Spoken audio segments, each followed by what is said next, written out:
Chapter 1891. Hey, what's going on? Why did he faint?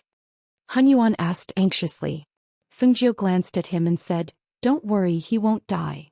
She slowly rotated the silver needle, and a trace of spiritual energy entered the man's body through the needle. A light smoke seeped out from the top of his head, and as the smoke seeped out, his originally red face gradually returned to normal. Seeing this scene, Hunyuan exhaled lightly, and his eyes couldn't help but look at Fengjiu. He thought to himself, this green-robed youth has some skills. Even the old man couldn't cure the poison, but he cured it in a few moves. At the same time, outside, the people from the other families were standing together and talking to each other. I didn't expect to meet Hunyuan of the Nebula Immortal sect here. If we can get his recommendation, our family's disciples can enter the Nebula Immortal sect. That would be a great fortune. How could it be that easy? The Nebula Immortal sect and the other 3 immortal sects are part of the 4 major sects, and their recruitment of disciples is extremely strict. 2 of my family's juniors have been there for 3 consecutive years, but they haven't been able to enter the 4 major sects. Today we didn't help much, so Hunyuan doesn't have to give us any face. But who is that man? Could he be a descendant of Hunyuan's family? Doesn't seem like it. And that young man? I don't know where he came from, but I think he caught Master Hunyuan's eye. Another person said as he glanced at the tightly shut door and sighed. It was rare to meet Hunyuan of the Nebula Immortal sect. If he could give a recommendation letter or agree to bring 1 or 2 of their juniors into the sect, then their family's status would rise. After about an incense stick's worth of time, everyone heard voices coming from the side room. Because the volume was a bit loud, they could hear it clearly from outside, so they looked at each other and listened. In the side room, Fengjiu looked at the things on the table with a look of disdain. No way. Just these things. It doesn't look like it's worth anything. She picked up a magic tool and looked at it, saying, You didn't get this from someone else, did you? Look at them, none of them are decent. The things on the table were a little messy. There were daggers inlaid with jewels, some flying magic tools, some defensive magic tools, and some precious treasures. They were all very ordinary and couldn't catch her eye at all. You don't like these? The old man stared and raised his eyebrows and picked up a magic tool. Look at this, I got this from a flying immortal cultivator. It can withstand several attacks from experts. And this is a flying magic tool, so there's no need to mention about its speed. This one's not bad. This is a flying magic tool. Fengjiu glanced at it and said, I don't like it. These are all worthless. They don't look good and they don't have much use.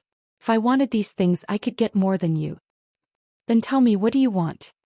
The old man sat down at the table and asked. Chapter 1892. Hunyuanzi snorted. What do you mean by old and young? Interesting. How rude of you to not know the rules. Although he said that, there was no displeasure on his face. After all, people like him who did not abide by the rules did not value rules very much. He stared at the young man in green in front of him for a while, and a glint flashed across his eyes. Actually, it's not that I don't have any good treasures, but this old man has to know who the other party is, right? As he spoke, he took out a teleportation scroll and placed it on the table. This treasure is rare even in the 4 major sections.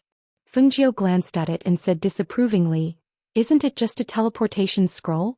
How rare can it be? Although he said that, his eyes were still fixed on the item in Hunyuanzi's hand. Just by looking at it, he could feel that it was somewhat different from ordinary teleportation scrolls. Hee, did I say that you don't know what's good for you? Hunyuanzi smiled proudly and waved the teleportation scroll in his hand in front of Fengjiu. Just as he was about to speak, he turned his head slightly and glanced outside.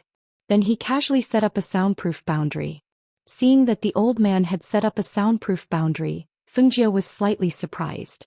His originally disapproving expression became serious. Then tell me, what's so rare about this thing? The people outside were listening attentively, but they did not hear clearly what treasure it was. Suddenly they could not hear anything. Everyone present was smart and naturally guessed that the person inside had set up a soundproof boundary to prevent them from hearing their conversation. Thinking of this, their expressions changed slightly. What kind of treasure could make Hunyuanzi take it out and set up a soundproof boundary? He said that it was rare even in the 4 major sections. It seemed that it was really a big treasure. The more they wanted to know, the more they could not find out. This made their hearts itch and they felt like they were going crazy from not getting what they wanted. Inside the room. Look. Hunyuanzi opened the teleportation scroll in his hand. When the teleportation scroll was opened, specks of light floated from the scroll. The scroll was not an ordinary teleportation scroll talisman but something like a map. Moreover, the names on it faintly floated as if they were flying in front of them. Fengjiu looked at the teleportation scroll curiously. This was the first time he had seen such a thing. He couldn't help but reach out his hand. Let me see. Just as he was about to take it, the old man patted his hand. Go go go. The old man put it away like a treasure and stared at Fengjiu with a sneaky smile. What do you think? Not bad, right? Was it a treasure? Let me tell you. The special thing about this teleportation scroll is that as long as it's a place that's drawn on it, you'll be able to teleport through tens of thousands of kilometers of space with just a thought. Fengjiu's pupils constricted and his face was full of surprise. So powerful? Of course. Otherwise, how could it be called a treasure? Hunyuan said proudly. Hearing this, Fengjiu looked at him strangely and said, Since it's such a precious thing, why are you willing to take it out? Could it be that you have other intentions? Ah. The old man raised his head and laughed loudly. His face was full of joy. Not bad, not bad. Didn't this old man just say it? Even if you want to give something, you have to know who is giving it to you, right? Chapter 1893. Hee hee. The old man squinted his eyes and laughed. He looked at the young man in front of him and found him more and more pleasing to the eye. Kid, this old man doesn't have any other requests. You also know that this is a treasure, right? This was originally left for my disciple. You said that this is for you? His eyes darted around. Although he didn't say it clearly, his meaning was obvious. However, he pretended to be reserved and wanted Fengjiu to speak. So it's like this. Fengjiu replied thoughtfully. His eyes looked up and down the old man's body. When the old man saw him like this, he coughed lightly and sat up straight, allowing him to size him up. He said, Let me tell you, this old man is from the Nebula Immortal sect. You know about the Nebula Immortal sect, right? It's one of the 4 great immortal sects. Even the true monarchs there have to respectfully bow to me when they see me. I don't need to say more about the status of someone who can become this old man's disciple. I'm sure you know about it, right? You want me to become your disciple? The reason? What do you see in me? She was a little surprised. This was only the first time they met. How did this old man find her pleasing to the eye? He stopped pretending. You're full of good points from head to toe. People with the profound spiritual body are not often seen. Moreover, with your unconventional personality, this old man likes it. Fengjiu's mouth twitched. What unconventional personality? She saw that he was talking about himself, right? He could actually tell that she had the profound spiritual body at a glance. This old man wasn't simple either. She reckoned that the peak of the sage immortal realm wasn't his true strength. Let me see that. She pointed at the teleportation scroll in his hand and said. The old man glanced at Fengjiu and said, You haven't told this old man your name. I'm Fengjiu. Fengjiu? Why does this name sound so simple? It can't be fake, right? He stroked his beard and asked, staring at Fengjiu and sizing him up. Hearing this, Fengjiu smiled and looked at him. Is it simple? That's because I'm as simple as my name.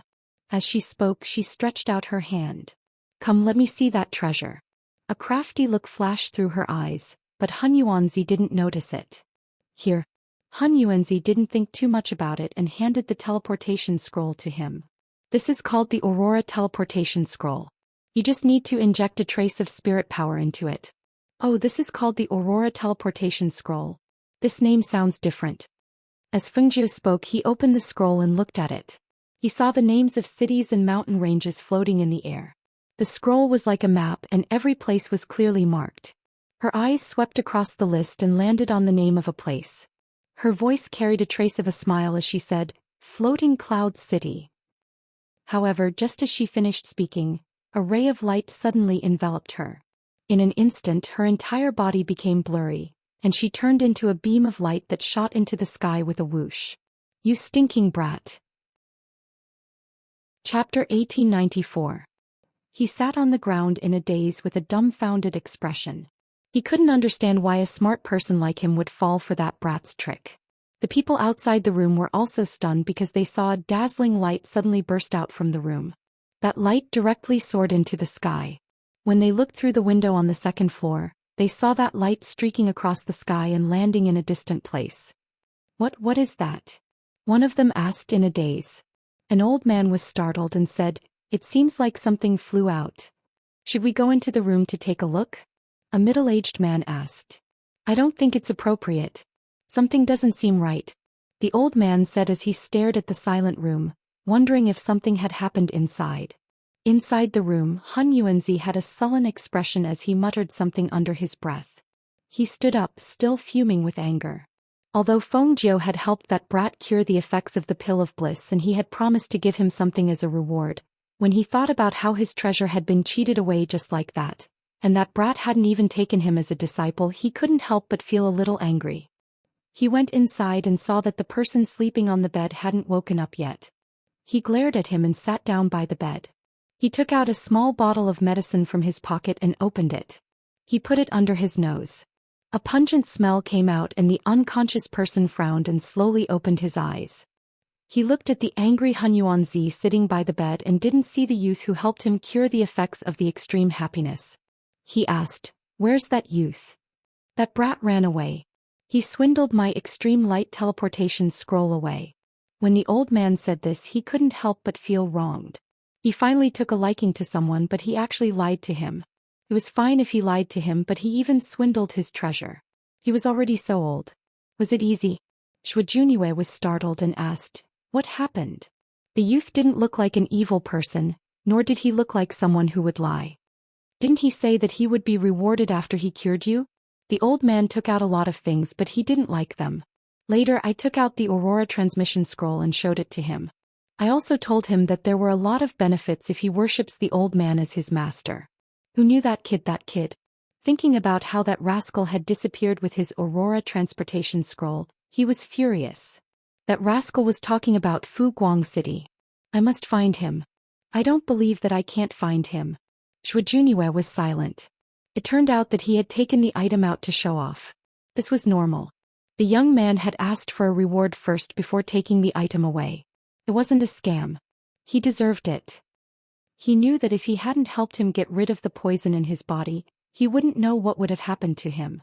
Looking at Han Yuanzi's angry face, Shuijun asked, "Are you sad that he took that thing away?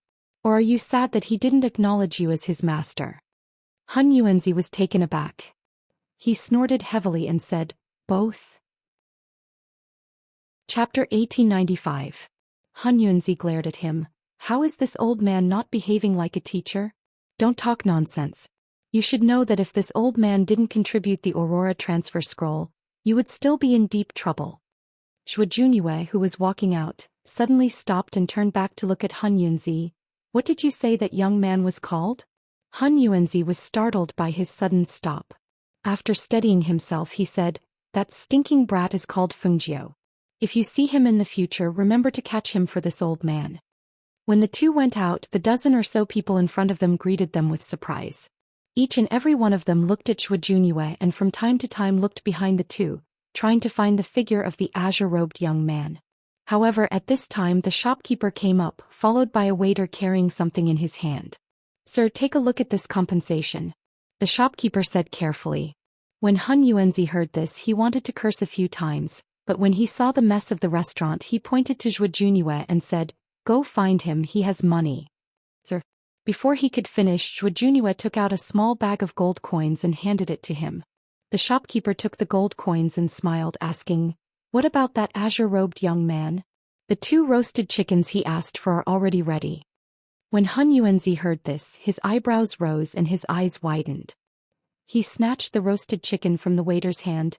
"Just give it to me." The dozen or so people wanted to ask, but looking at the situation they didn't ask anymore. Just as they were thinking of getting closer, they saw Han Yuanzi angrily walk out, followed by the man. On the other side, outside of Floating Cloud City, Feng Jiu suddenly appeared.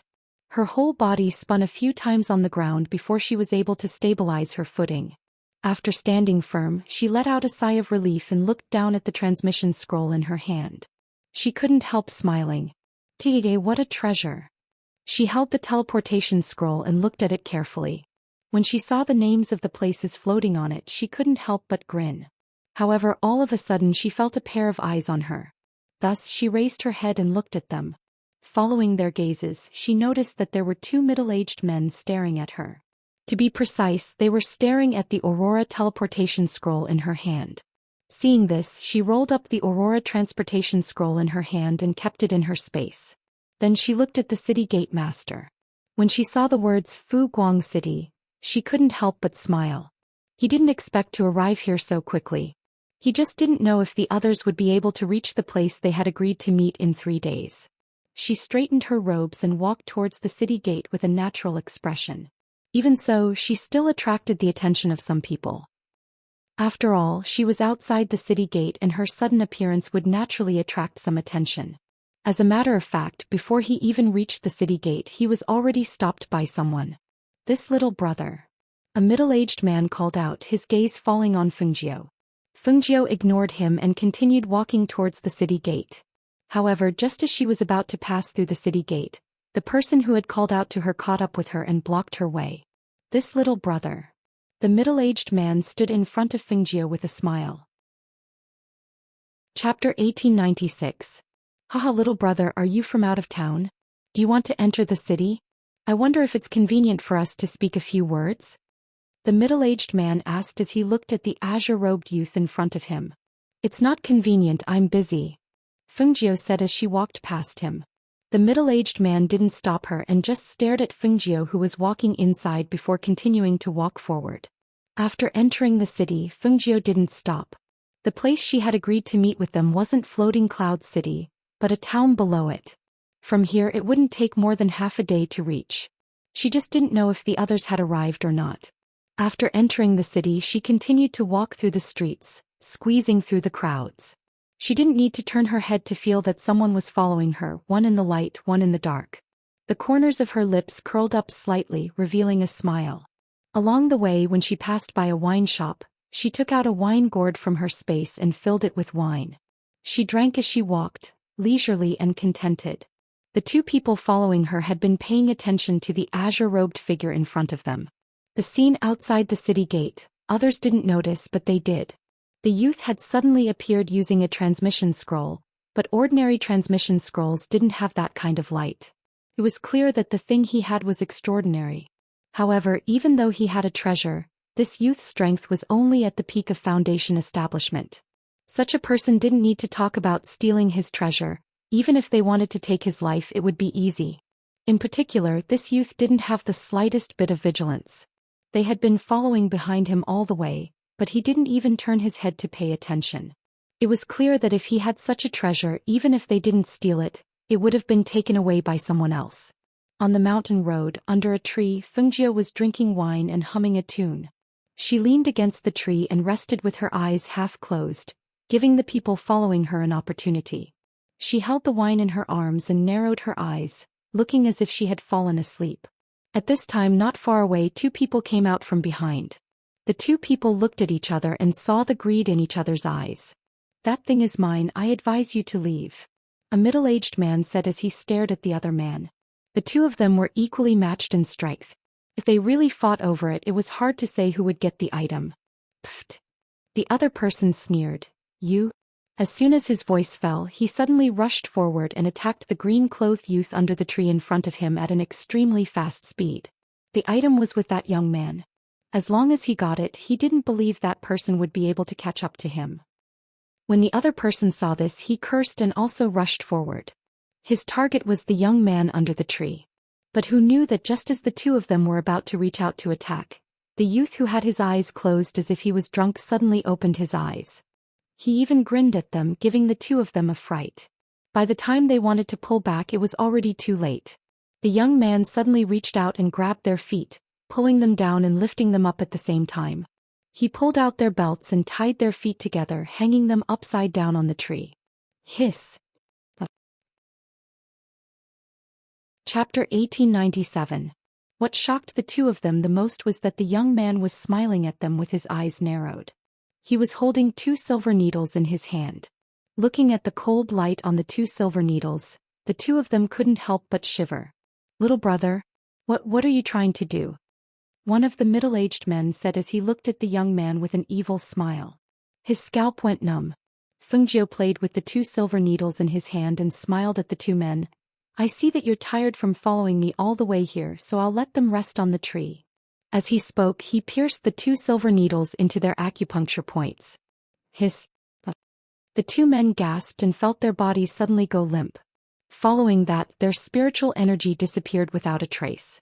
When they could no longer feel the spiritual energy in their bodies, their faces turned pale. How can this be? What did you do to us? Fengjiu pulled out the silver needles and smiled. No need to thank me, I'm just teaching you a lesson. She took the Qianquan bags from their bodies and kept them in her space. She clapped her hands. All right, you can hang here. Seeing the young man turn and leave, the 2 men hurriedly shouted, Don't go. Don't go. What's with our spiritual energy? What did you do to us? Come back, come back. As the voices behind him shouted, Fengjiu waved his hand and soon disappeared on the path. Until evening she finally arrived at the place where she had agreed to meet Lei Xiao and the rest. Once she entered the small forest, she felt that someone was watching her from the shadows. As she walked forward, she heard surprised voices. Leader. It's Leader. Leader is here. A series of surprised voices sounded. Following that, people in black appeared one after another in the forest. When they saw the young man in green, their eyes were filled with joy. Leader, it's good that you're back safely. We were worried that you might be trapped. A man in black said.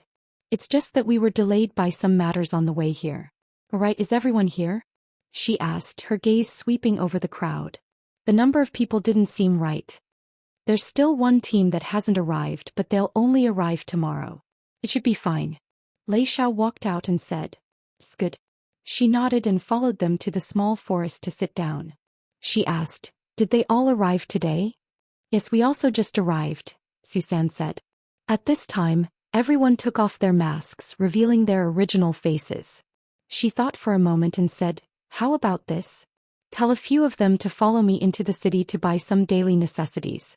We have to change out of the black clothes that have the mark of the Temple of Darkness on them." "Alright, then I'll bring a few brothers with me," Suzanne said. Just as he was about to speak, one of them stepped forward and said, "I want to go too." A black-clothed man walked forward. Fengjiu saw that it was the bearded man. However, his beard had been shaved and he appeared to be in high spirits. "Alright, let's go. The rest of you wait here. Also, tear off the mark of your black clothes to prevent others from recognizing you." She pointed to the badges on their arms that were printed on their clothes. Thus, a few of them tore off the mark of their badges and burned them. Then they followed Fengjiu into the city. Chapter 1898. As that person spoke, he moved closer to Fengjiu and sniffed, but before he could get close, Fengjiu ordered him to retreat. "Stand still." Fengjiu glanced at him and said, "What do you think you look like? Once we enter the city we can have as much wine as we want. Do you think we can forget about you?" "Haha, that's true." He smiled embarrassedly and rubbed his head. Thinking that he was finally free after being locked up for so many months, his mood was unusually good. They chatted and laughed along the way. After entering the city, they all followed Fengjiu's side in an orderly manner. They bought almost all the suitable clothes in the city's clothing stores and ordered 2 roast pigs and some spiced beef from the restaurant. Then they went to the wine shop and bought more than 10 large jars of wine. They put everything into everyone's Cosmos bags and walked around the city before going back to the restaurant to get the roast pigs. As the sky gradually darkened, several bonfires were lit in the small forest. Everyone sat around them and chatted until they saw Fengjiu and the others return. They quickly went up to greet them. "Captain, you're back." "We're back. We've bought everything. Everyone take out the food and eat together," Fengjiu said, and let them take out the things in their Cosmos bags. Seeing the wine and meat, everyone laughed. One of them said, "I knew we'd have to drink later. Look, these freshly cut bamboo tubes come in handy." As they spoke, everyone smiled and took out the bamboo tubes they had previously cut. Some set up the roast pigs, some helped everyone get the wine, and some shared the spiced beef. "Captain, when everyone is here, what should we do next?" someone asked. "When everyone is here, I don't know about anything else, but how about we take down the Trove of Treasures pavilion first?" Fengjiu smiled and looked at everyone, saying, "That's where the Temple of Darkness amasses their wealth. There should be a lot of treasures there." And back then she had been captured by the people there and sent to the training camp. No matter what, she had to go back and greet them. Otherwise it would be too unkind. All right, we'll listen to Captain, everyone said in a clear voice. As the night gradually darkened, Fengjiu found a tree to rest in. The others sat around and chatted. Some walked around and paid attention to the surroundings. The night was relatively peaceful until the sky gradually darkened. When it was close to midnight, a few women's cries for help suddenly rang out in the night. Help. That voice didn't sound far, as if it was not far from the forest. Thus Fengjiu jumped down and led a dozen people and followed the voice. What are you shouting for? Everyone here are our people. Even if you shout, no one will come. That's right. Looking at you guys, you should know that female rogue cultivators have to rely on powerful male cultivators to survive. Otherwise, they could meet with misfortune at any time. However, it's different if you follow us. We're fairy realm cultivators and we're much stronger than you guys. The two people who spoke were the two fairy realm cultivators under Fengjiu. Because they were drunk, their eyes were blurred and filled with lust. They hugged the two female loose cultivators and moved their hands up and down. At the same time, they moved forward to kiss the woman's red lips. Chapter 1899. Don't. The female cultivator cried out in alarm, her face pale with fright. Female cultivators were most afraid of encountering such a situation. Because of this, when they walked outside, they would try not to sleep outside. But tonight, when they arrived at Floating Cloud City, the city gates were already closed and they couldn't enter, so they decided to spend the night in this small forest. Who would have thought that they would run into these two drunkards who came out of nowhere, their bodies reeking of alcohol? Moreover, what made them despair the most was that these two cultivators had the strength of the fairy realm. These two gold core cultivators had no power to resist at all. Could it be that tonight they would really be defiled by these two people? Unwilling to give up, the two of them bit down on each other's hands as their hands were being captured. Stinky woman. One of the fairy realm cultivators cried out in pain, and at the same time he slapped her. Pop, you dare to bite me? I'll kill you. Immediately after, a flurry of punches and kicks followed. Fengjiu and the others were standing not far away and saw this scene. They also clearly heard the words of the two people. She stared at the two people with a frosty expression. Lei Xiao and Su San saw this and saw Fengjiu's cold expression, so they quickly shouted to the shocked people behind them, "Why haven't you come forward and detained these two people?" Yes. The dozen or so people behind them suddenly came back to their senses. As they quickly stepped forward, they secretly glanced at Fengjiu, who was dressed in black, and quickly stepped forward, holding the two people's hands behind their backs and forcing them to kneel on the ground. Who dares to touch me? The two people cursed, then suddenly raised their heads. When they recognized their brothers, they were startled, but then they smiled and said, "So it's you? Why are you also here? Quickly let us go, there are two female loose cultivators over there. It's a good opportunity to reward our brothers." When the people holding the two people heard this, their faces darkened. Originally, they didn't use much strength, but when they heard this, they increased their strength and said, "Shut up. Don't talk nonsense."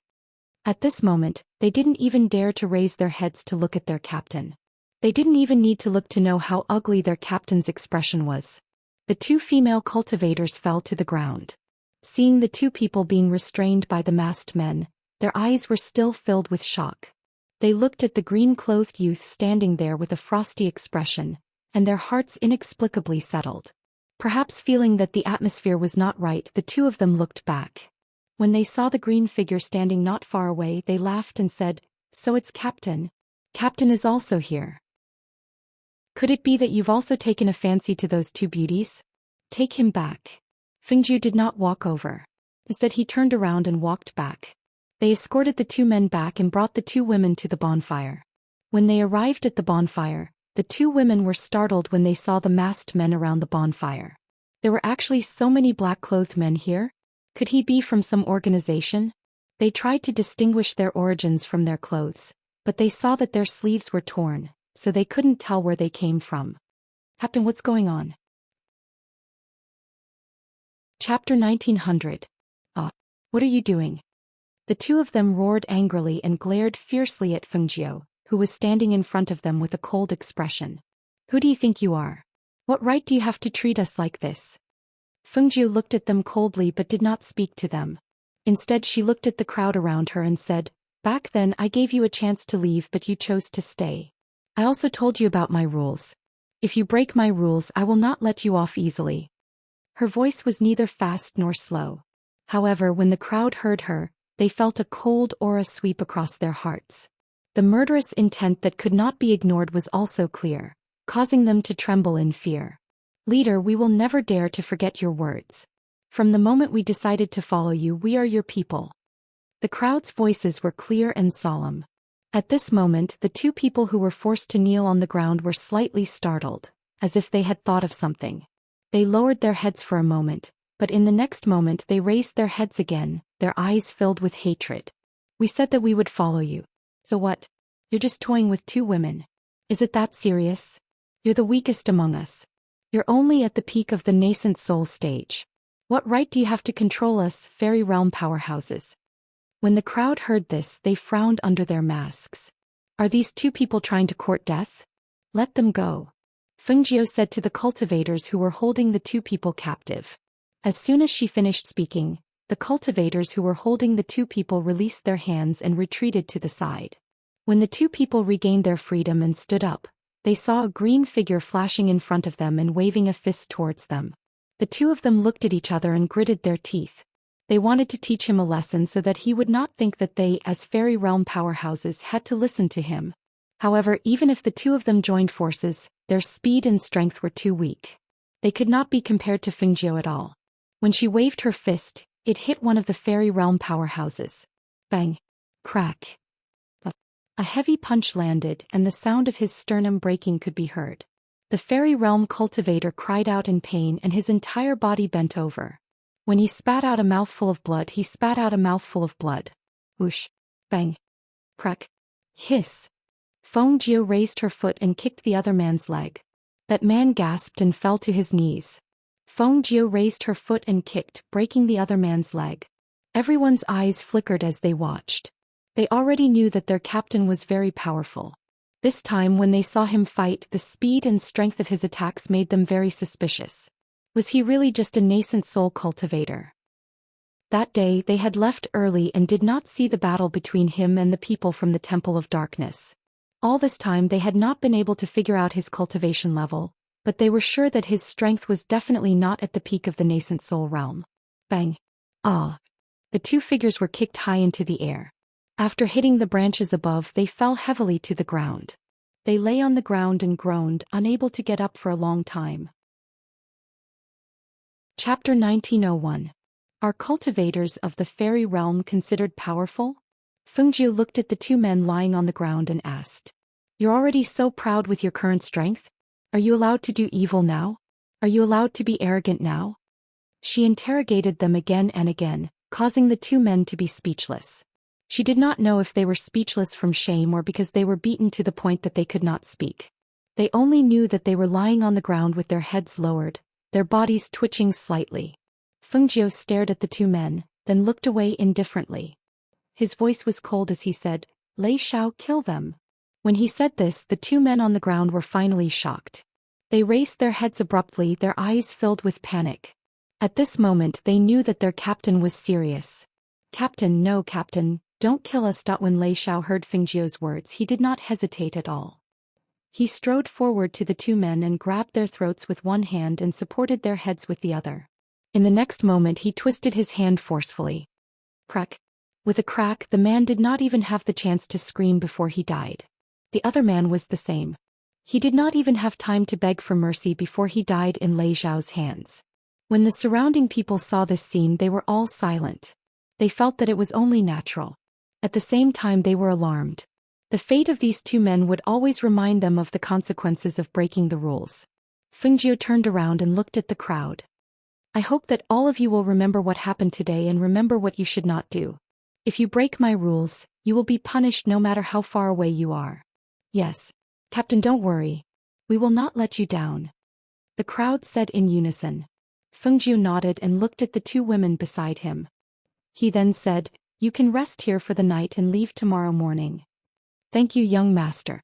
The two women bowed. They did not dare to be disrespectful to this young man in green. Pai San led his men to bury the two men. That night, after such a thing happened, no one could sleep. When the sky brightened, the city gates opened. The two women expressed their thanks and left. Fengjiu and the others were still waiting in the forest for the last group to return. However, when the sun rose, what they were waiting for was not the group of 20 people, but a heavily injured cultivator covered in blood. When the people outside the forest saw the man, they quickly helped him into the forest and asked, "Why are you the only one here? What about the others? Did something happen? Where's the captain? Quick, take me to see the captain." The man panted as he spoke, one hand covering the wound on his abdomen that was still bleeding. Two men in black helped him in and came to Fengjiu. "Captain, something happened. Look." Fengjiu quickly walked in front of that person. Seeing that he was seriously injured, he couldn't help but frown and ask, "What happened? Who hurt you?" Captain, our team was ambushed yesterday. A team of people was trapped in that damned forest. Furthermore, there were demonic cultivators inside. My brothers risked their lives so that I could escape and report the news. Captain, please quickly go and save them." After saying this, he spat out a mouthful of blood and fainted. Chapter 1902. Ghost Forest. Fengjiu softly muttered the name when he heard a voice from the side. "Captain, I know that place," Su San said, then looked at Fengjiu and said, "The ghost forest isn't far from here. It's a forest north of Floating Cloud City. It's gloomy all year round and is said to be one of the nests of devil cultivators. Most importantly, there's a spirit array in that place. Even people who have a little understanding of spirit arrays will be trapped inside. Leave 2 people behind to take care of him," Fengjiu said, then looked at the person bandaging his wounds under a tree, then said to Su San, "Since you know that place, you take them there. Don't enter the forest, just wait outside for my orders. I'll go and see what's going on first." "Captain wants to go alone? How can that be?"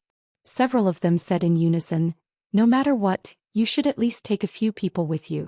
It's too dangerous to go alone. They can injure a flying immortal realm cultivator like this. It can be seen that the strength of those devil cultivators isn't low. It's too dangerous to go alone. If you fall into their hands, I'm afraid. I have my own plans, you don't have to worry." After saying that, she gave them a few more instructions, then took out the Aurora transmission scroll. Seeing that the ghost forest was also on it, she poured her spiritual chi into it, then it turned into a ray of light and streaked across the sky. Everyone was dumbfounded when they saw this scene. What kind of treasure was that? How could it disappear in an instant? That wasn't an ordinary transmission scroll, right? They didn't think too much about it and quickly got ready to set off. "You two stay behind to take care of him and wait for us to come back," Su San said to the 2 people who were bandaging the injured man. "Okay, then you two be careful and go quickly.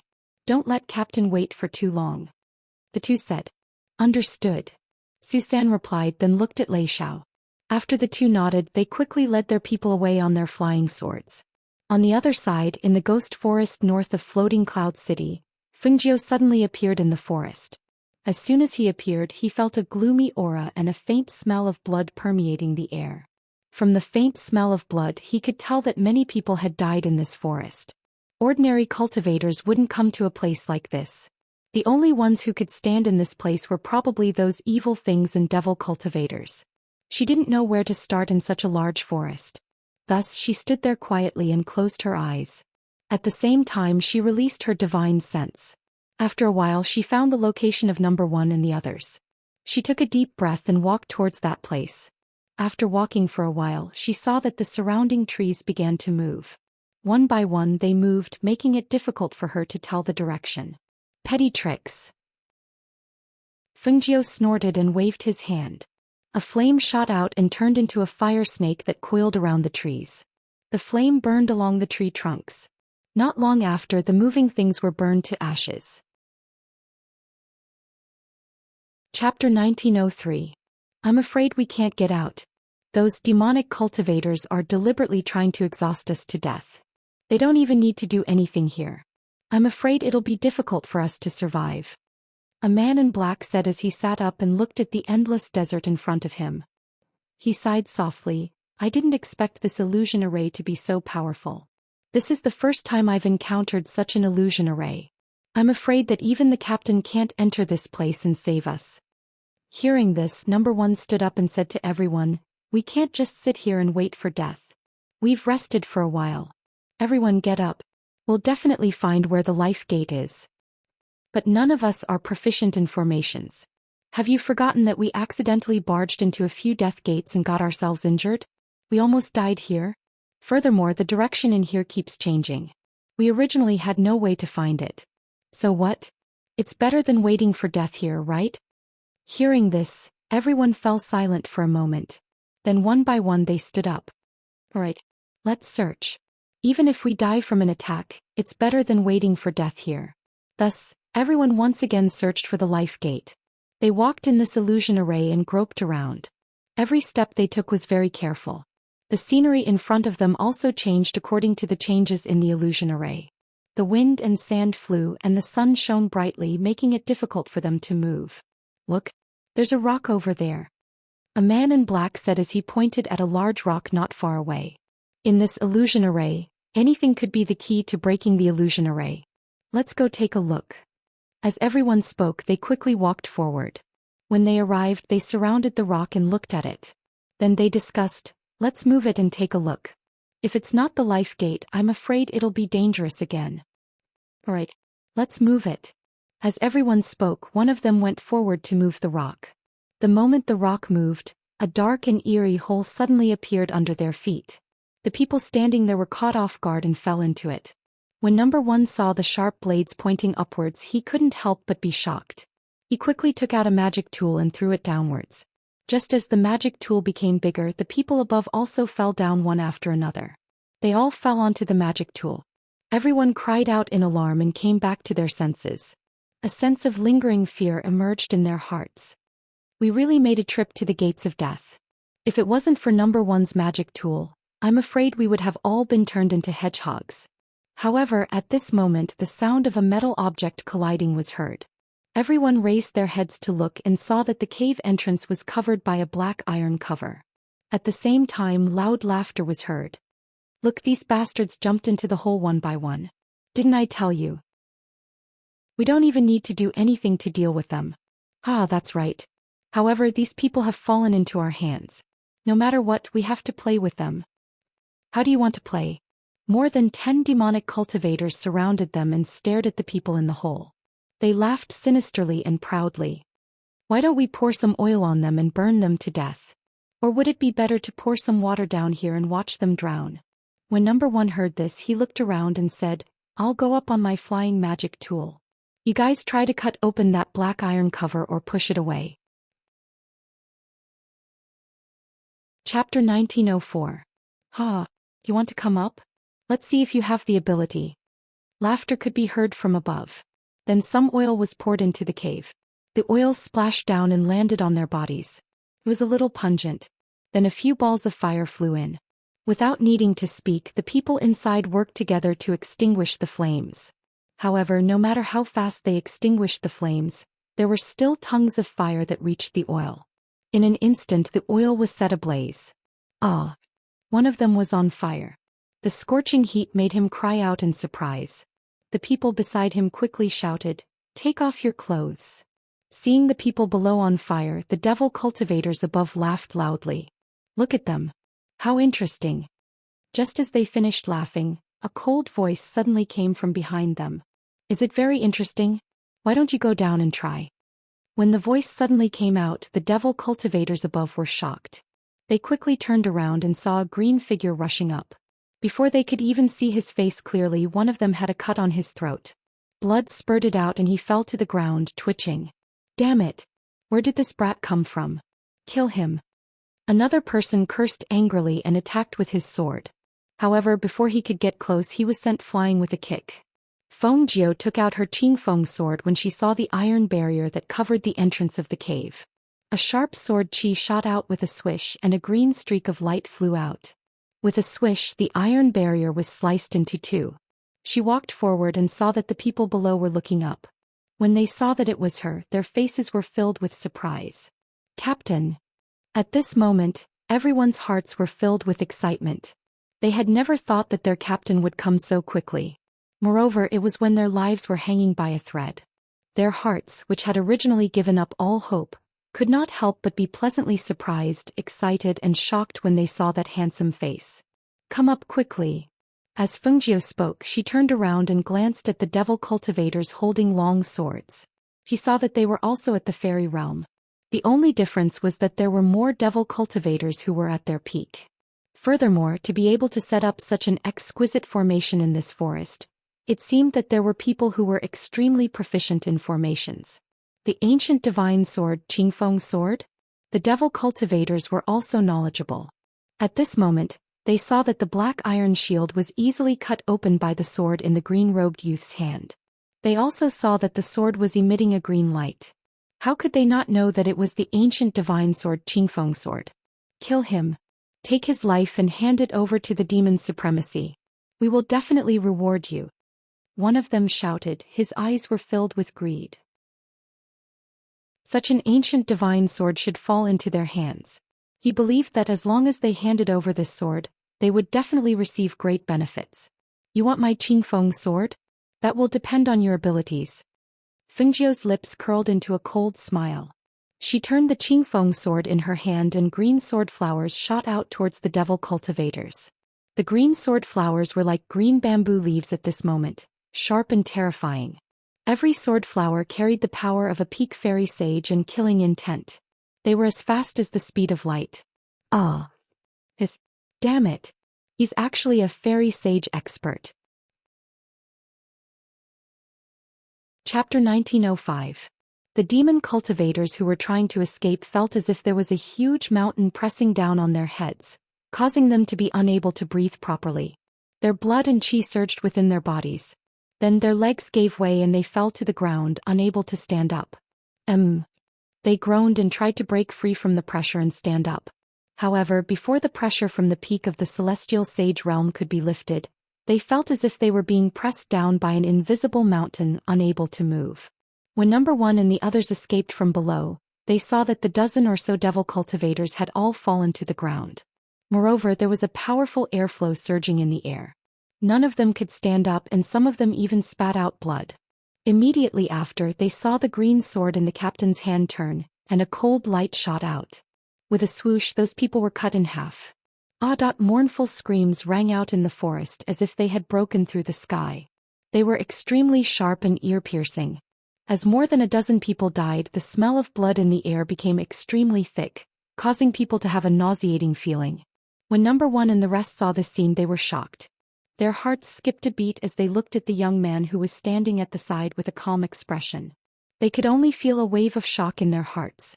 Although they knew that their captain was extremely outstanding, it was only at this moment that they found out that he was actually at the peak of the celestial saint realm.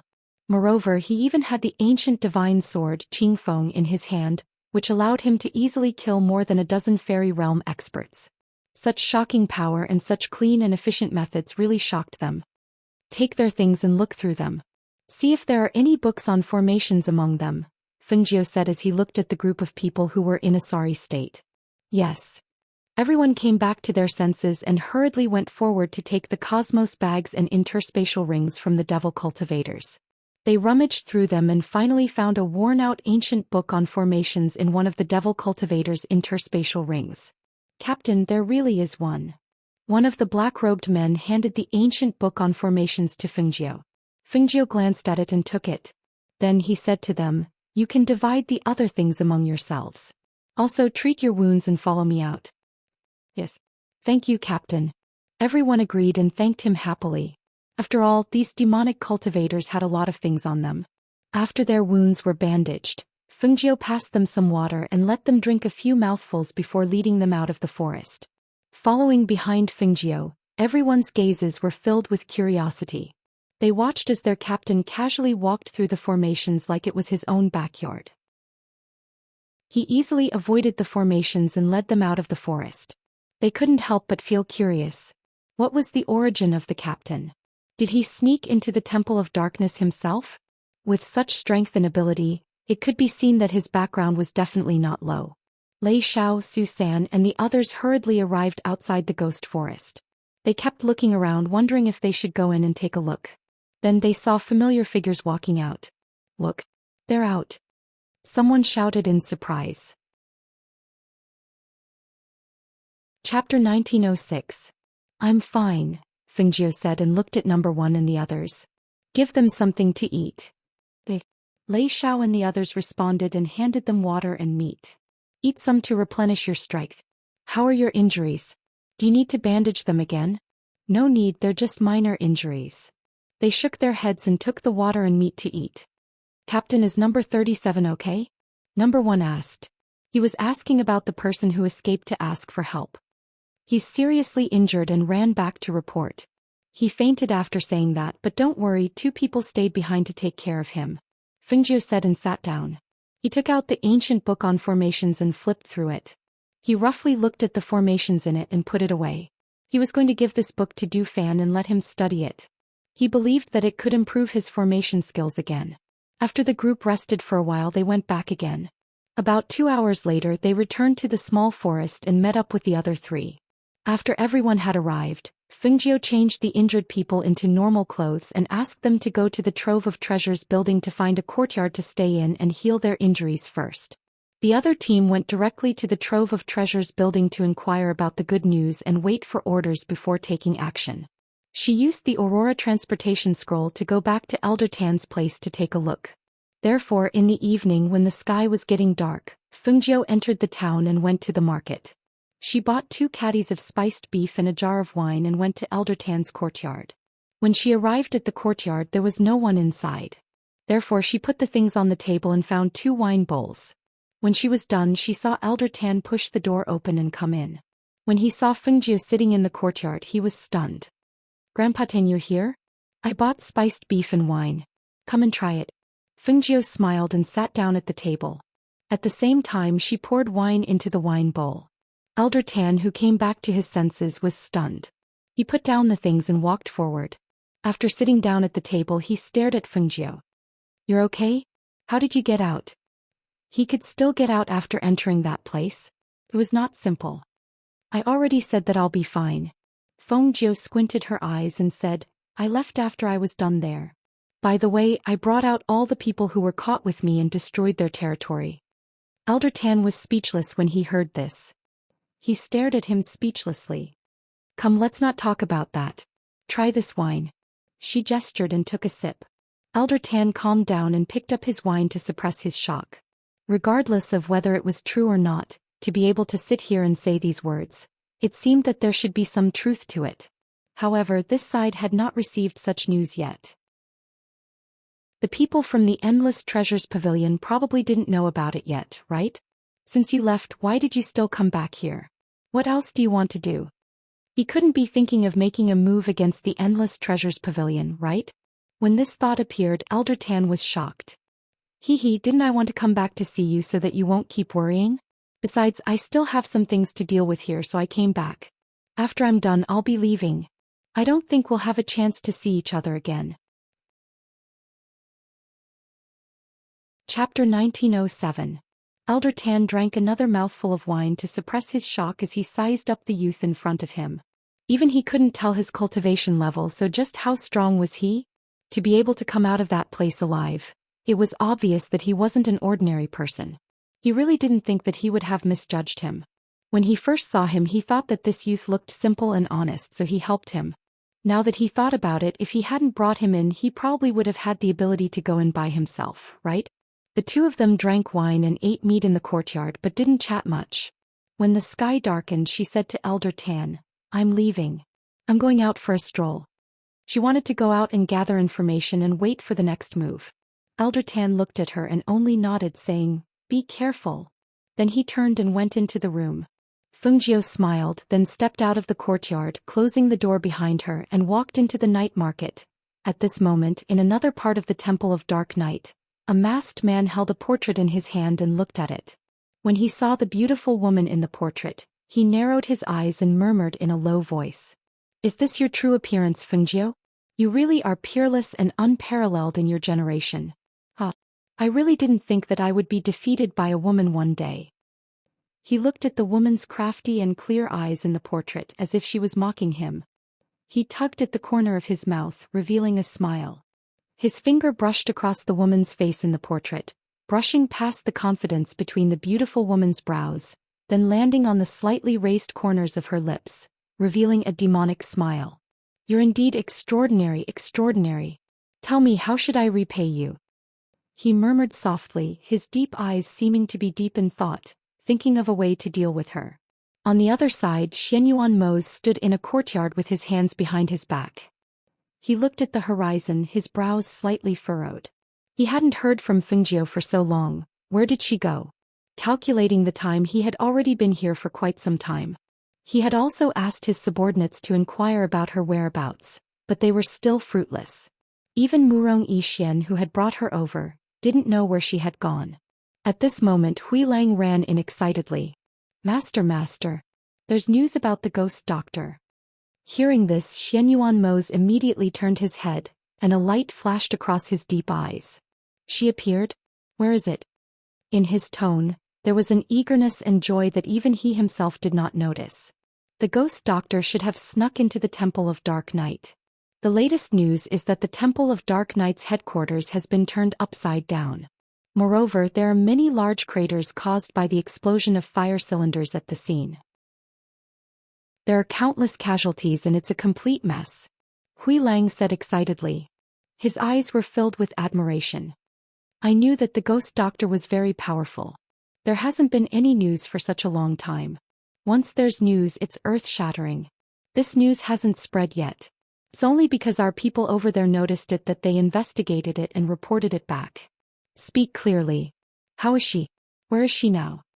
Xianyuan Mose said with his hands behind his back. Compared to anything else, he was more worried about her safety. Chapter 1908. At this point, Hui Lang was incomparably excited. How could he not have a part in such a thing? It was a pity that he was not by the ghost doctor's side. Otherwise, he would have been able to display his skills. When Xianyuan Mose heard this, his expression softened. After causing such a ruckus there, she probably won't stay in that area anymore. Tell the subordinates to pay more attention and see if there are any unusual movements recently. Yes. Hui Lang replied, then turned to leave. When he walked out, he saw Emo-chan dressed in white. He could not help but stop in his tracks. "Gongzi Emo-chan? Why are you here?" He had always been at odds with his master. Why was he here again? "I had nothing to do, so I came to find your master to play chess." Emo-chan smiled warmly. His footsteps paused for a moment, then he looked inside. "Your master is here, right?" "Yes, why don't I go in and report?" Hui Lang asked. "No need. Since he's inside, he definitely knows that I'm here. You can go about your business." He waved his hand and smiled warmly, then walked inside. Hui Lang rubbed his nose and muttered to himself, then walked outside. When Emo-chan arrived inside, Xianyuan Mose was sitting at the table in the courtyard. He placed 2 cups on the table and poured wine into them. Seeing this, Emo-chan smiled. "It's rare that you'll pour wine for me when I come here." "How rare?" He lifted his robe and sat down opposite him. He lifted the cup and sniffed lightly. The fragrance of the wine entered his nose. "If you have something to say, say it. I don't have time to chat with you," Xianyuan Mose said, then lifted the cup and took a sip. Hearing this, Emo-chan said, "It seems that you've also received the news about Ajio. If there are no accidents, she will be back soon." Xianyuan Mose glanced at him and did not say anything. But when he saw that he finished the cup of wine in 2 mouthfuls, his eyes flashed slightly. "What kind of wine is this?" "It's very mellow and has a rich aftertaste," Emo-chan said. After downing a cup of wine, she felt like she hadn't had enough. Thus, she poured herself another cup. "It's really good wine." A smile appeared on Emo-chan's face as she looked at Xianyuan Mose. "How could you bear to bring out such good wine to greet me?" She downed 1 cup, then drank another. Xianyuan Mose slowly tasted the wine. Before he could finish the glass in his hand, he saw that Emo-chan was already pouring the 4th glass. She saw that his face was slightly flushed and his gaze was slightly dazed. She couldn't help but smile. This is immortal drunkenness, also known as 3 cups down. Right after she finished speaking, Emo-chan's body swayed slightly and she fell to the ground. "Ingi." Xianyuan Mose called out. "Master." In the dark, Ingi came out. "Throw him into the brothel for me. Have someone take good care of him." Xianyuan Mose took a sip of the wine and said in a low and magnetic voice unhurriedly. Hearing this, the corner of Ingyi's mouth twitched. He was wondering why his master would take out immortal drunken wine for young Master Emochin to drink. So it turned out this was his plan. He lowered his head slightly and replied, "Yes." He quickly walked forward and picked Emochin up, bringing him to the brothel. On the other side, after Fengjiu and Lei Xiao gathered together, they began to discuss. Chapter 1909. In addition, divide everyone into 3 teams. One team will attack with me, one team will plunder the treasures, and one team will keep an eye on the entire Endless Treasures Pavilion. Don't let anyone escape. Once we're done, we'll meet at the courtyard in the western part of the city. Fengjiu said in a deep voice. Yes. Everyone replied and divided the teams into 3 teams. After assigning their respective roles, they waited for tonight's orders. As the night deepened, the people on the streets gradually became sparse. In the darkness of the night, black figures flitted across the rooftops and headed towards the Endless Treasures Pavilion. Of the 100 people, a small team was left to guard the corners outside. Another team of 2 followed Fengjiu in as the main force, while the remaining team headed towards the treasury of the Endless Treasures Pavilion. The night was tranquil, and nearly 100 fairy realm cultivators had surrounded the Endless Treasures Pavilion without making a sound. However, the people inside hadn't noticed anything amiss. As the main force, after Fengjiu and the others sneaked into the Endless Treasures Pavilion, 2 or 3 of them stayed behind to deal with the people below, while the rest went upstairs. One of the guards of the Endless Treasures Pavilion had his throat slit and fell to the ground. At the same time, the other few people also took care of the guards on the first floor. After taking care of more than 20 guards in the front and back of the pavilion, the rest went up to the second floor. Perhaps it was because of the faint smell of blood in the air, but the people on the second floor sensed that something was amiss. 2 of the fairy realm cultivators came out to take a look, and they just happened to see a guard being killed and dragged to the front. They couldn't help but shout out, "Who is it?" As soon as the voice that contained a powerful pressure was heard, all the cultivators hidden in the Endless Treasures Pavilion rushed out. At this time, Fengjiu and the others also appeared one after another. When the old man in the Endless Treasures Pavilion saw the green-robed youth walk out from the darkness, he could not help but be startled and exclaim, "It's you. Why are you here? Wasn't this youth sent to the training camp at that time? Why was he here? How could anyone who entered that place ever come out?" Fengjiu's lips curled up slightly as he looked at the old man, his eyes narrowed into slits as he said, "I didn't expect you to still remember me. What an honor." She waved her hand and said to the people behind her, "Move quickly." Yes. Everyone responded and quickly rushed forward to attack the people from the Endless Treasures Pavilion. When the old man saw that all of the black-robed men were at the fairy realm, his expression changed. Damn it. He didn't want to fight but wanted to quickly escape from here. He turned around and wanted to escape from the back, but he didn't expect to see those men in black standing guard behind him. "Today none of you will be able to escape." Fengjiu narrowed his eyes as he spoke. He didn't make a move. Instead, he leaned against the pillar and looked at the panicking people. "What's going on? What happened?" A few old men hurried down from the 3rd floor. One of them was Elder Feng from before. "What happened? You have the nerve to ask?" The old man with a gloomy gaze stared at Elder Feng. He pointed at the green-robed youth and said angrily, "Didn't you say that this person wouldn't cause any trouble? Look." Chapter 1910. Elder Feng looked at the green-robed young man and was shocked. The green-robed young man who was leaning against the pillar with his arms crossed. Was he not the young man who was picking herbs? Back then, Elder Tan had said that the young man was his distant nephew. How could they not know that was just an excuse? At that time he had taken a fancy to the young man's indescribable aura. He felt that if the young man was trained by the people inside, he would definitely be extraordinary. At that time he might even be of help to them. Furthermore, it had been a few months since they had entered, and there had been no news of anything happening. Now that the young man had appeared in the treasure trove building with his people, how could he not be in big trouble? When he thought of the possible disaster that this could cause, his face turned pale and his body trembled slightly. When he looked around and saw that the black-robed men surrounding them were all cultivators at the fairy realm, he screamed in his heart, "It's over, it's over, it's over." Something has really happened. That there were more than 20 cultivators of the fairy realm surrounding them, and they only had a few cultivators of the fairy realm on their side. When they saw that the situation was not right, their first thought was to escape. However, when they fled to the back, they saw that there were also many cultivators of the fairy realm guarding them.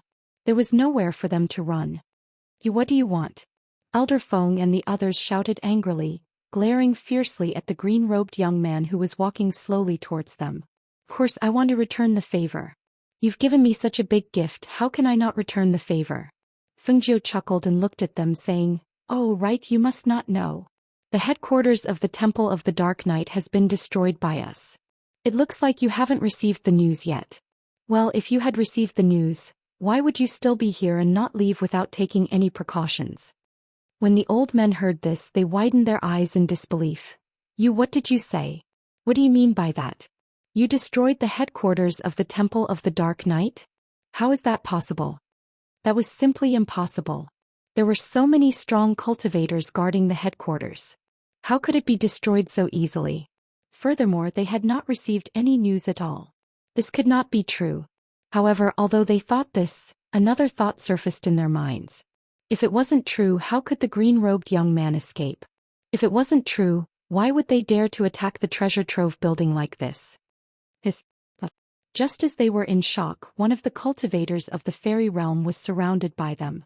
His arm was cut and fresh blood. And they.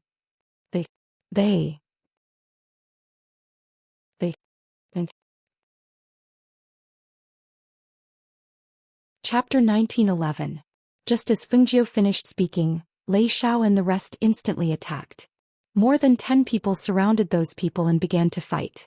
The pressure of the fairy realm experts and the airflow flowed in the endless treasures building, faintly forming an air pressure that could be seen with the naked eye. Bang! Whoosh!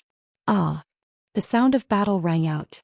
The sound of collision, the sound of fierce airflow and miserable shrieks spread out in the night sky, alarming the people in the city. After some of the people from the influential families in the city were startled awake, they sent people to investigate. When they received news that the Endless Treasures building had been surrounded by a group of experts and that outsiders could not get close, they could not help but be shocked. Who dared to attack the Endless Treasures building? The power behind them was. While feeling shocked, they paid close attention but did not dare to get too close. They listened to the sounds of battle from a distance, and the more they heard, the more shocked they became. What kind of power dared to compete with the Endless Treasures building? Were they planning to destroy the Endless Treasures building in one night? They watched in bewilderment until they saw that the Endless Treasures building had been set ablaze after midnight. Only then did they suddenly come to their senses. However, when they looked at the Endless Treasures building's main door, they did not see anyone coming out from inside. However, they could hear that the commotion had gradually died down after the fire had started.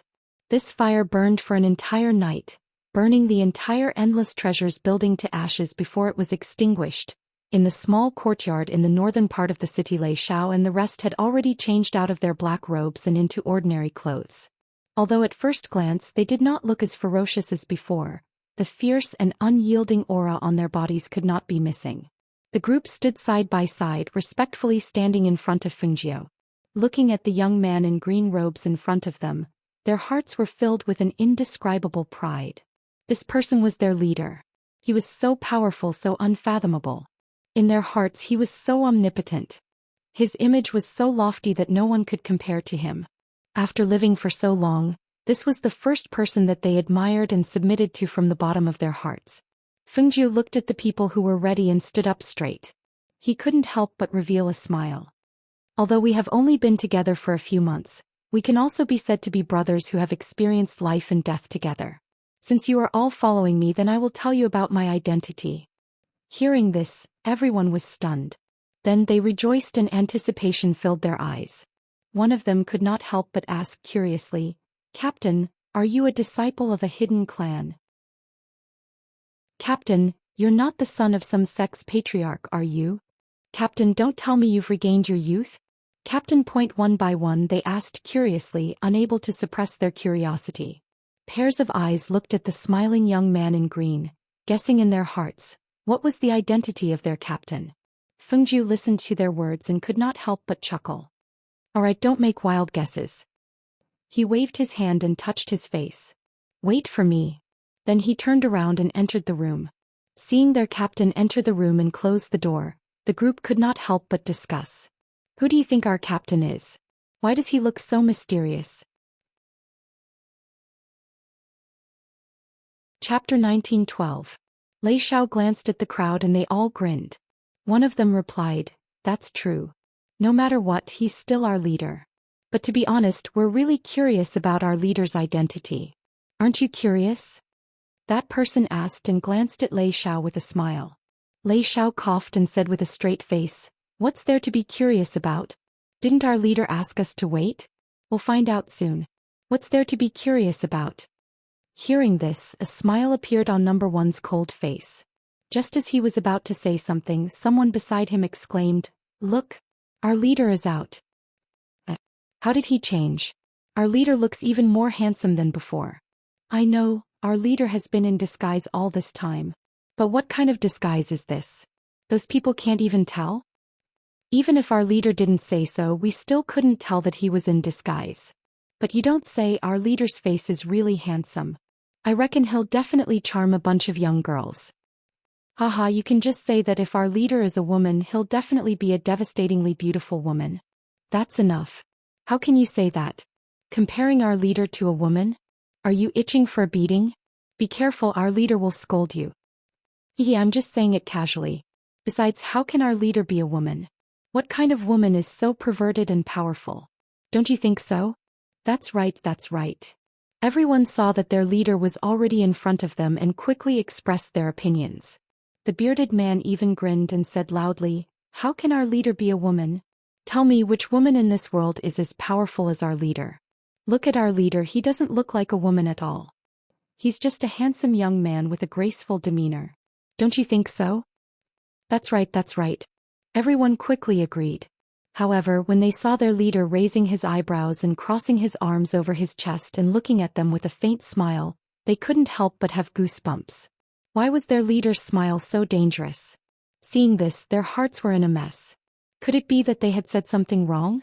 Although the bearded man was thick-skinned, he still felt his hair stand on end when he saw the smile on his captain's lips. He couldn't help but rub his head and smile sheepishly as he said, "Captain, don't be angry. We're just joking. Really, you're just a little better looking and more handsome. You really don't look like a woman at all." "Really? Is that so? Don't I look like a woman?" Fengjiu glanced at him coldly, his eyes still smiling. Although he was smiling, the bearded man couldn't bring himself to smile. He immediately pulled a long face and said, "If anyone dares to say that Captain looks like a woman, I'll get angry with them. We're all men and we've slept on the same bed. You've even seen me running around naked. How could it be a woman?"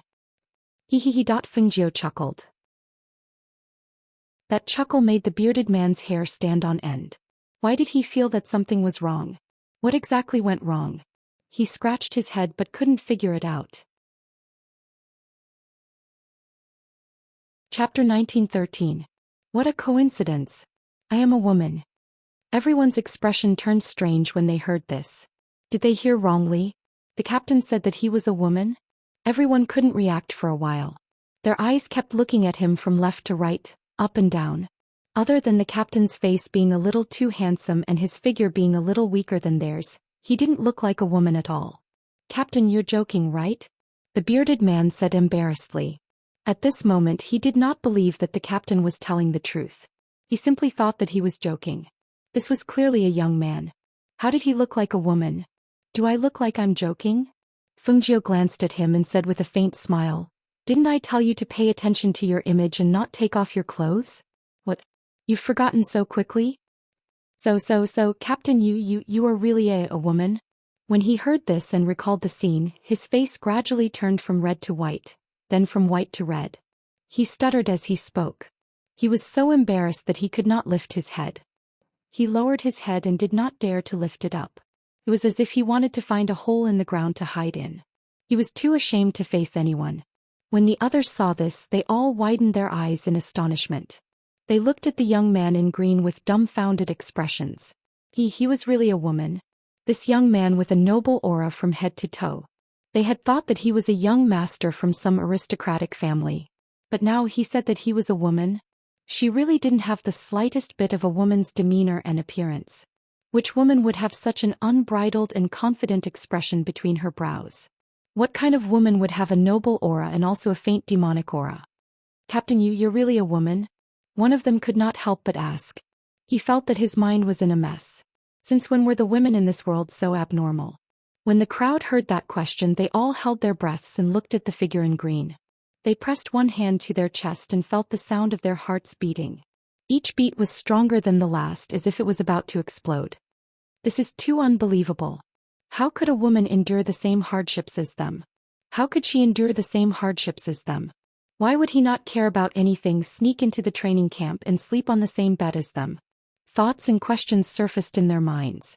Even though they heard the captain say it himself, they still did not dare to believe that it was true. As for the bearded man, his face had already turned red. He lowered his head and shrank to the back. Fengjiu looked at the crowd and smiled. That's right, I am a woman. All right, let's put this matter to rest. Let's talk business. She looked at the crowd as she spoke. Her gaze swept past each and every one of them. Only then did her cold voice come out of her mouth. I have a force under me called the Heavenly Yuan Palace. Here I have 8 Phoenix Guards who will follow me through life and death. From this moment onwards, all of you will belong to the Heavenly Yuan Palace. However, I do not plan on letting you show yourselves. Instead, I hope that all of you will hide yourselves and return to cultivate. In the future, when I have orders for you or when I ask you to show yourselves, you can show yourselves. Chapter 1914. Hearing this, everyone looked at each other as if they had something to ask. After a slight pause, Lei Xiao asked, Captain, from today onwards, are we also members of the Phoenix Guard? Feng Jiu glanced at them and took out Phoenix Guard tokens from the space and handed them over. At the same time she said, when I don't need you, you can go back to your previous lives. You can also find a place to cultivate. You can also become mercenaries. You can also help the Tianyuan Palace recruit more cultivators. However, there's one last thing you have to remember. Tianyuan Palace isn't a place that anyone can enter, and not just anyone can become my subordinate. Treacherous people, ruthless people without a bottom line, evil people, rapists are not accepted. She spoke word by word and her voice slowly entered everyone's ears. At the same time, when you go out, you have to always remember my rules. You can't bully the weak with your own strength, and you can't use Tianyuan Palace's name to cause trouble outside. If you encounter something you can't solve, you can ask for help from the forces under Tianyuan Palace. I will tell you the markings later. When everyone heard this, they held the Phoenix Guards in their hands and solemnly and powerfully replied, Yes. Captain, rest assured. Next, Fengjiu told them some of the markings of Tianyuan Palace. At the same time, she also told them to pass on messages and some things that they needed to do in the future. Finally, she let everyone leave. What are you still standing here for? Fengjiu glanced at the man with a bitter face. Although he originally had a beard, he was much more handsome after shaving. Captain, you saw me naked. Tell me, how am I going to get a wife in the future? He stood there with a red face. Everyone else had left, but he was still standing there. Hearing this, Fengjiu smiled. Is that so? Then do I need to take responsibility? As she spoke, she took out 3 silver needles. As long as I prick you a few times, you won't need to get a wife in the future. At that time, I will naturally take responsibility for you until the end. Prick me a few times? Captain will take responsibility for me until the end? He was stunned and asked with a puzzled expression, Why did the captain put me in charge after a few stabs? Fengjiu smiled maliciously. He played with the silver needles in his hand and said slowly, You can't get it up, so you can't get a wife. Since you can't get a wife, I will take responsibility for you until the end. Hearing this, he shuddered. His whole body tensed up and he quickly took a few steps back. No, I was just kidding. Captain, I'll go first. As soon as he finished speaking, he tensed up his body and quickly left. Looking at his sorry figure, it felt like he was fleeing. Fengjiu snorted as he looked at the figure that flew out of the room. He put away the silver needles and flicked his robe. It had been a while since they left. Thinking about it, Du Fan and the others should have established a firm foothold here. The only question was how their forces were developing. Now that the matter was settled, it was a good time to go back and take a look. Calculating the time, perhaps they should also be here. Chapter 1915. Outside the town where the Nayland family was located, nearly 100 people from both families were quarreling. Didn't you say that you were going to pick up the bride today? Look at what's happening now. Where's the groom? The groom ran away and you sent this person to pick up the bride. Does your young family really think that just anyone can marry into our Yuan family? If you don't give us an explanation today, I won't let this matter rest. A middle-aged man who was the leader said angrily. A good marriage was ruined just like that, and they even dared to send someone who wasn't presentable to fool them. They were too hateful. Brother Yang, don't be angry. Let's talk about this properly. The patriarch of the Yuan clan wiped his sweat, his face full of shame. I really didn't know that my unfilial son actually ran away from the marriage and even called a branch relative of the clan to come and fetch the bride. This matter is my fault, I apologize to you here. The Yuan family head said apologetically and bowed to the person in front of him. Brother Yang, you see, this matter can't be discussed here. There are a lot of people coming and going outside the city. It's not good for the second young lady's reputation. Don't you think so? Let's go back to the house and talk about it. Now you want to talk about it? Your Yuan family is too much of a bully.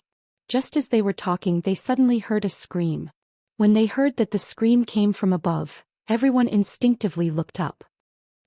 Fengjiu exclaimed. She lost her balance and fell from the sky.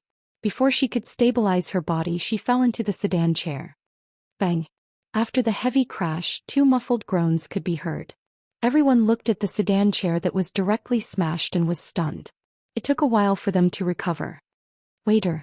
Father Yang suddenly came back to his senses and cried out in alarm. He quickly squeezed through the crowd and ran towards the sedan. When he lifted the lid of the sedan and saw the scene inside, he was completely stunned.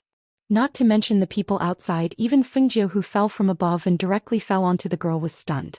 She looked at the girl in front of her who was wearing a wedding dress. Yes, although she was wearing a wedding dress, she could only be called a girl and not a woman. The girl was wearing a bright red wedding dress. Her chubby round face had a pair of big round eyes. Under her small nose was a bright red mouth. However, her mouth was slightly open and she was eating a mouthful of pastries. Even when she suddenly fell down, the girl didn't show any fear on her face. There was only curiosity and a kind of surprise that she couldn't figure out. What made her even more astonished was that this chubby girl suddenly threw away the pastry in her hand and actually reached out to hug her tightly. She even shouted words that made her extremely speechless. Father. Father. I want him. I want this little brother. I don't want that pretty boy from the Yuan family anymore. I want him, I want him. The girl's crisp words came out of her mouth. Perhaps it was because she was plump and strong, but with this hug, Fengjiu's entire body was pressed against the girl's plump and soft breasts, causing her face to flush red. Chapter 1916. Little brother, you're so good-looking. Be my groom. The fat girl's round eyes narrowed into crescent moons as her rosy round face was filled with joy. No way. Fengjiu directly rejected. All right. That'll do. The fat girl acted coquettishly as she hugged Fengjiu tightly with both hands. Her smiling eyes looked at the person in front of her. Phew. Fengjiu gasped for breath and shouted, quickly let go. You're about to strangle me to death. She stretched out both hands and grabbed the girl's hands to pull them apart. The fat girl blinked her round eyes as she looked at Fengjiu in surprise and joy. Little brother, you're so awesome. You can actually pull my hands apart. She was very strong and those who were hugged by her would usually not be able to leave. She didn't expect him to be so strong that he was able to pull her hands apart with just a pull. The corner of Fengjiu's mouth twitched as she shot a glance at the fat girl and thought to herself, this girl's strength is not ordinary. Her strength is even stronger than those who cultivate profound energy. If it wasn't for her cultivation, how would she be able to pull her hands apart? Just as she was about to turn around and leave the sedan, her thigh was suddenly hugged. She couldn't help but stiffen as she turned around to glare at the fat girl in anger. Let go. Little brother, where are you going? Bring me along. The fat girl smiled fawningly as she hugged Fengjiu's thigh and refused to let go. Fungio's forehead was filled with black lines as she didn't speak to the girl anymore. Instead, she turned around to look at the middle-aged man standing outside the sedan. "This is your daughter?" "Yes, yes." Family head Yang met the youth's serene gaze and couldn't help but nod. "Since she's your daughter, why aren't you pulling her away?" It wasn't that she didn't have a way to leave, but if she forcefully shook her off, she would probably hurt this fat girl. Family head Yang looked at Fungio and didn't know why he was somewhat fearful of this youth. He hurriedly shouted to his daughter, quickly let go of this gentleman. You can't hug him like this. Quickly let go." "Waiter." Fungio's mouth twitched. He glanced at the chubby girl. "What a unique nickname. Little brother, where is your home?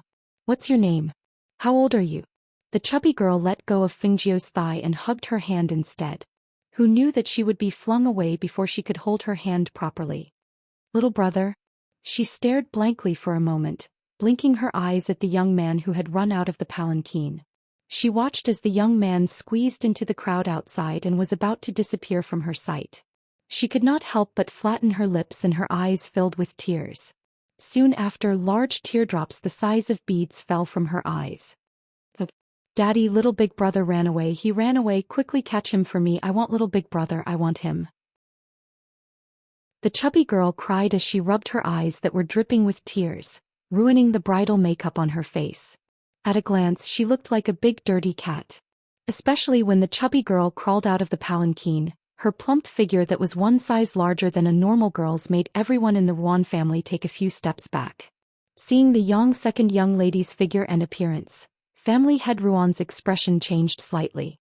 At this moment he finally understood why his son wanted to run away from the marriage. If it was any normal man, he probably wouldn't fancy such an oversized girl. Chapter 1917. He looked at his daughter with heartache. Seeing her crying face, he hurriedly comforted her. "Don't cry. Father will help you catch him. Feel like we can take him in as a son-in-law." As he spoke, he didn't forget to shout to the Yang family, Quickly catch that young master." As he finished speaking, he pulled his daughter and chased after him. The Ruan family was dumbfounded. The Ruan family head suddenly came back to his senses and hurriedly shouted, Brother Yang, the marriage between our two families. Catch that young master for me. The marriage between our two families will be cancelled. I won't pursue the matter of the groom running away from today's wedding." The Yang family head's words came from afar. The Ruan family head's face lit up when he heard it. He immediately shouted excitedly to the Ruan family, Quickly catch him. What are you all standing there for? Catch that young man and send him to the Yang family." Yes. Everyone came back to their senses and responded. They quickly chased after him. "Don't run. Stop. Don't run. Catch him. Don't run." In an instant, the people from the two families chased after the young man in green at the front. In an instant, the commotion caused by them alarmed the people from the other powers in the city. As for Fungio, seeing the large group of people chasing after him, he couldn't help but curse in a low voice. He quickly dashed into the alley and entered the space. Why are the people here so bold? They can even directly snatch someone they like. Fungio lightly exhaled and shook his head. He muttered, "It's fine if that girl doesn't know her limits, but how can the people from the two families be so reckless? They're really reckless." In the space, a few contracted beasts saw that she was chased into the space and happily surrounded her. Master. Especially the little white tiger. In just a few months, it had grown into a tiger's head and was chubby. All right. Move aside. I'll change my appearance and then go out." She waved her hand and said. She sat in the space and thought for a while. Then she took out a lot of things and prepared to change her appearance. Outside, because the two families were searching everywhere in the city, many people were alarmed. Some of the families sent people out to inquire, but when they heard that it was the Yang family patriarch who spoiled his fat daughter to the point of being out of control, all the patriarchs could only shake their heads and sigh. In the Nalan family had listened to his youngest son talk about what happened in the city. He shook his head and smiled. The Yang family and the Ruan family originally had an engagement, but the Ruan family's son ran away from the marriage. Now the Yang family's second daughter took a fancy to a young man on the way. They actually caused such a big commotion.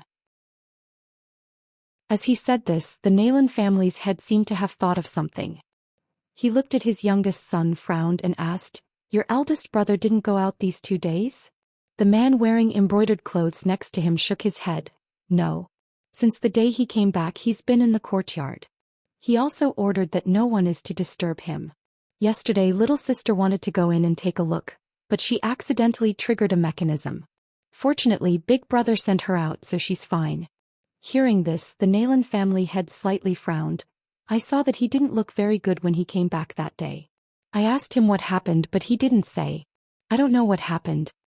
Hearing this, the man in embroidered clothes' eyes flashed. "Father, son heard a piece of news but I don't know if it's true or false." Chapter 1918. The brocade-clothed man, Nalan Zian, paused for a moment. He glanced at his father and said, "I heard that a few days ago, big brother was seen coming out of a brothel." As soon as his voice fell, he hurriedly said, "Maybe that person saw wrongly.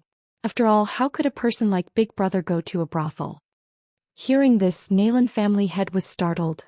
"Brothel? How is that possible? Emochan would never go to a brothel." Nalan family head waved his hand and said, "Even if he went to a brothel, he probably had something to deal with. Putting aside our Nalan family, just based on his identity as Tianji Elder's disciple, there are many people who want to marry their daughters to our family. Yes, that's why I sent people to investigate.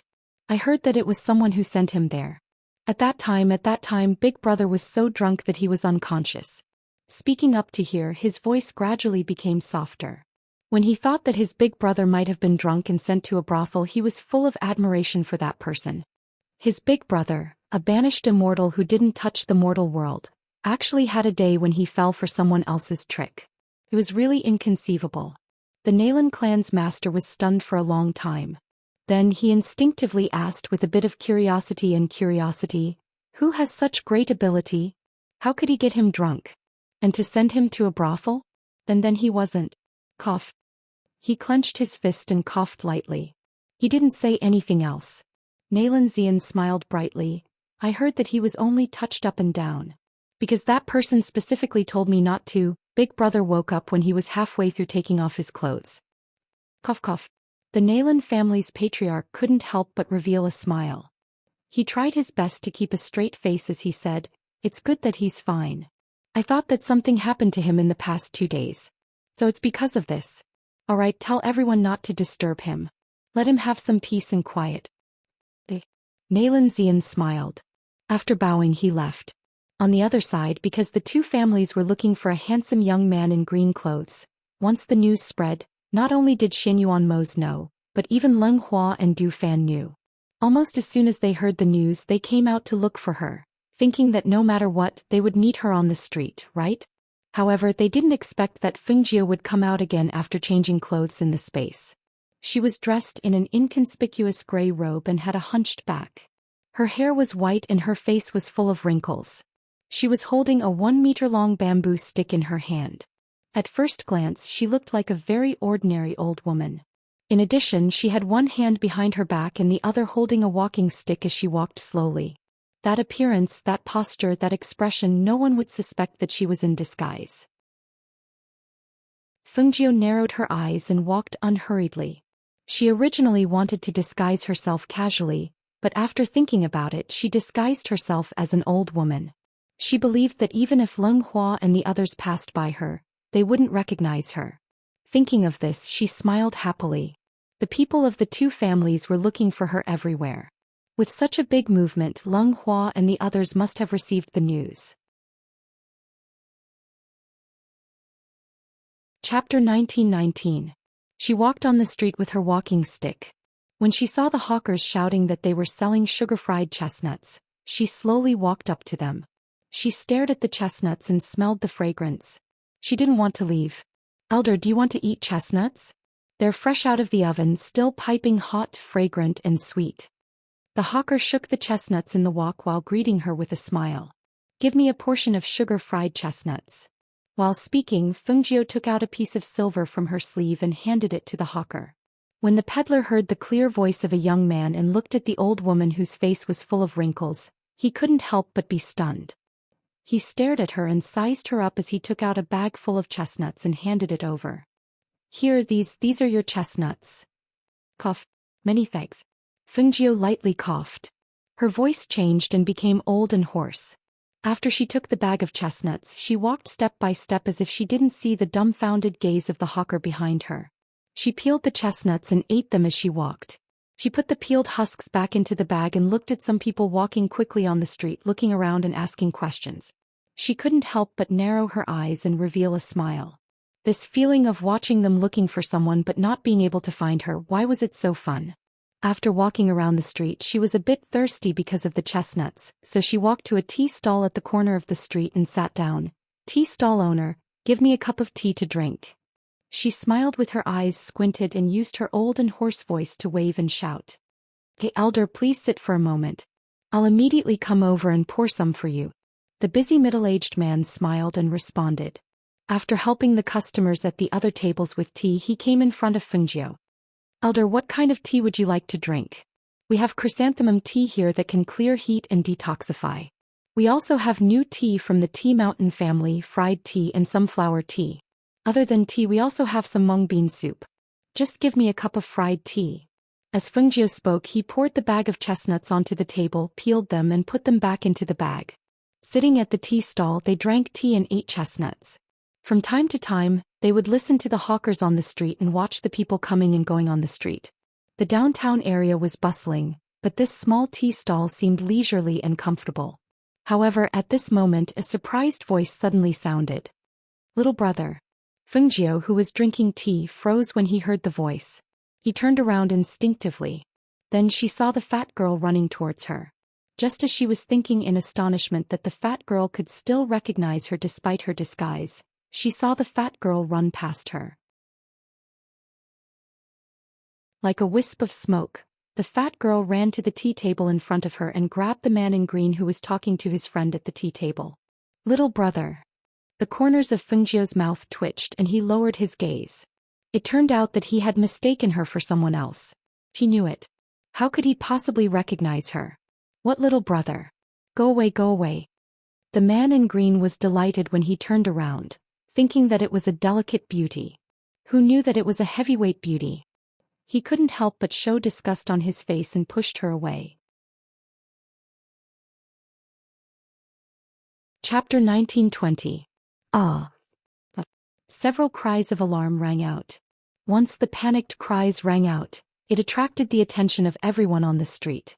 Among the cries of alarm, one came from the fat girl, another came from the shopkeeper of the tea stall, and the last one came from the young family head who had rushed over from a distance and witnessed the scene. Bang! Hiss! The sound of a heavy object falling to the ground rang out, followed by the sound of a gasp. For a moment the scene fell silent. Everyone's eyes widened as they stared in astonishment at the fat girl lying on top of the old woman. As for the old woman who had fallen to the ground, other than the sound of a gasp, she could not even make a sound of alarm or cry for help. Had she been crushed to death? Everyone's hearts trembled and they were all dumbfounded for a moment. No one reacted and stepped forward to help the fat girl up. It was the fat girl who had fallen to the ground who regained her senses first and hurriedly got up. Granny, how are you? Are you all right? I didn't do it on purpose. I didn't know I would crush you. She stood there helplessly, her eyes red from anxiety and worry. Tears welled up in her eyes. She wanted to step forward to help the old woman up, but she was afraid that she would use too much strength and hurt the old woman again. Fungio lay on the ground and gasped, feeling extremely uncomfortable from being crushed. She paused for a moment before exhaling. She was then helped up by the young family head and the fat girl who had rushed over. Granny, are you all right? The young family head glared at his daughter. Little girl, look at yourself. If you're looking for someone, just look for someone. Why did you knock down an old woman? This old woman's bones are usually very weak. If you break them just by sitting on them, I'd like to see what you're going to do. The fat girl lowered her head and said softly, I didn't know I would bump into someone. It's all that person's fault for pushing me so hard just now. As she said that, she turned around to look for the young man who had pushed her, who knew that he had already run away when he saw that the situation was not right. Unable to find her, the chubby girl bit her lips and tugged at her father's sleeve, saying, Father, let's bring this old granny home. Let the doctor take a look at her and see if she's hurt anywhere.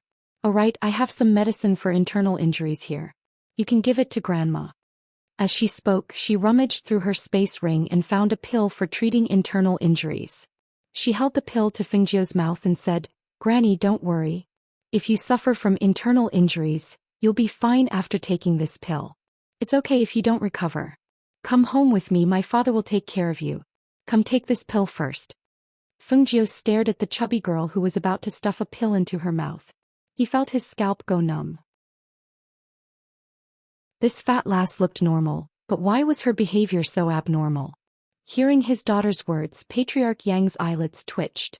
Glancing at his daughter who specialized in deceiving him, he secretly shook his head, sighed and stepped forward. Waiter, don't mess around. Put the pill away. This silly girl, she didn't even look at the grade of the inner core. She actually took it out and gave it to an old woman without saying anything. Chapter 1921. Someone come. Take this old lady to the Rinxin Hall in the city and ask Dr. Hong to examine her injuries. Before he finished speaking, he was stunned by his daughter's actions. Father, don't trouble yourself. I'll carry the old lady there.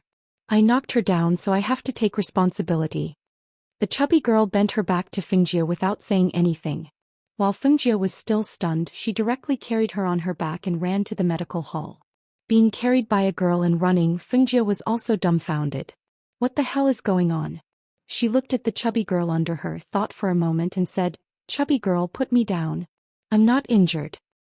No, people under me will definitely be injured. I'm afraid your ribs are broken, so I have to check. The chubby girl said. Even though she was carrying a person, she was still running as fast as flying. Seeing the chubby girl's breathing was steady and her pace was fast as she shuttled through the streets. Her eyes flashed and she carefully sized her up. Seeing that the chubby girl's cultivation was not bad, she could not help but ask curiously. You're getting married today? The chubby girl was still wearing her wedding clothes. That was the marriage arranged by my grandfather. I saw that the boy from the Ruan family was quite good looking, so I wanted to marry him. Who knew that he would run away? But it doesn't matter. I met an even better looking little brother earlier and I'm looking for him. Old lady, have you seen him? He's wearing blue clothes and looks very, very handsome. Fengjio's mouth twitched. I haven't seen him. He should be from another place. I don't think he's from our city. If he was from the city, it's impossible that I don't know. As she spoke, she turned into an alley. However, suddenly her body stiffened and she fell down. Fengjio jumped down from her back and patted the fat girl who was lying on the ground with her eyes wide open in astonishment. She smiled and said, Little girl, we'll meet again. Your acupoints will be unlocked soon. As soon as she finished speaking, she turned around and walked out while humming a tune. However, not long after she walked out of the alley and was still looking at some small things on the street, she caught a glimpse of a few rogue cultivators walking toward the alley with their arms around each other's shoulders and laughing. She couldn't help but stop in her tracks and frown slightly. The chubby girl's acupoints should not have been unsealed yet. Those people did not seem like good people. If they entered the alley and saw the chubby girl lying on the ground. Thinking of this, she walked towards the alley. If her unintentional actions had harmed that fat girl, her conscience would not be at ease.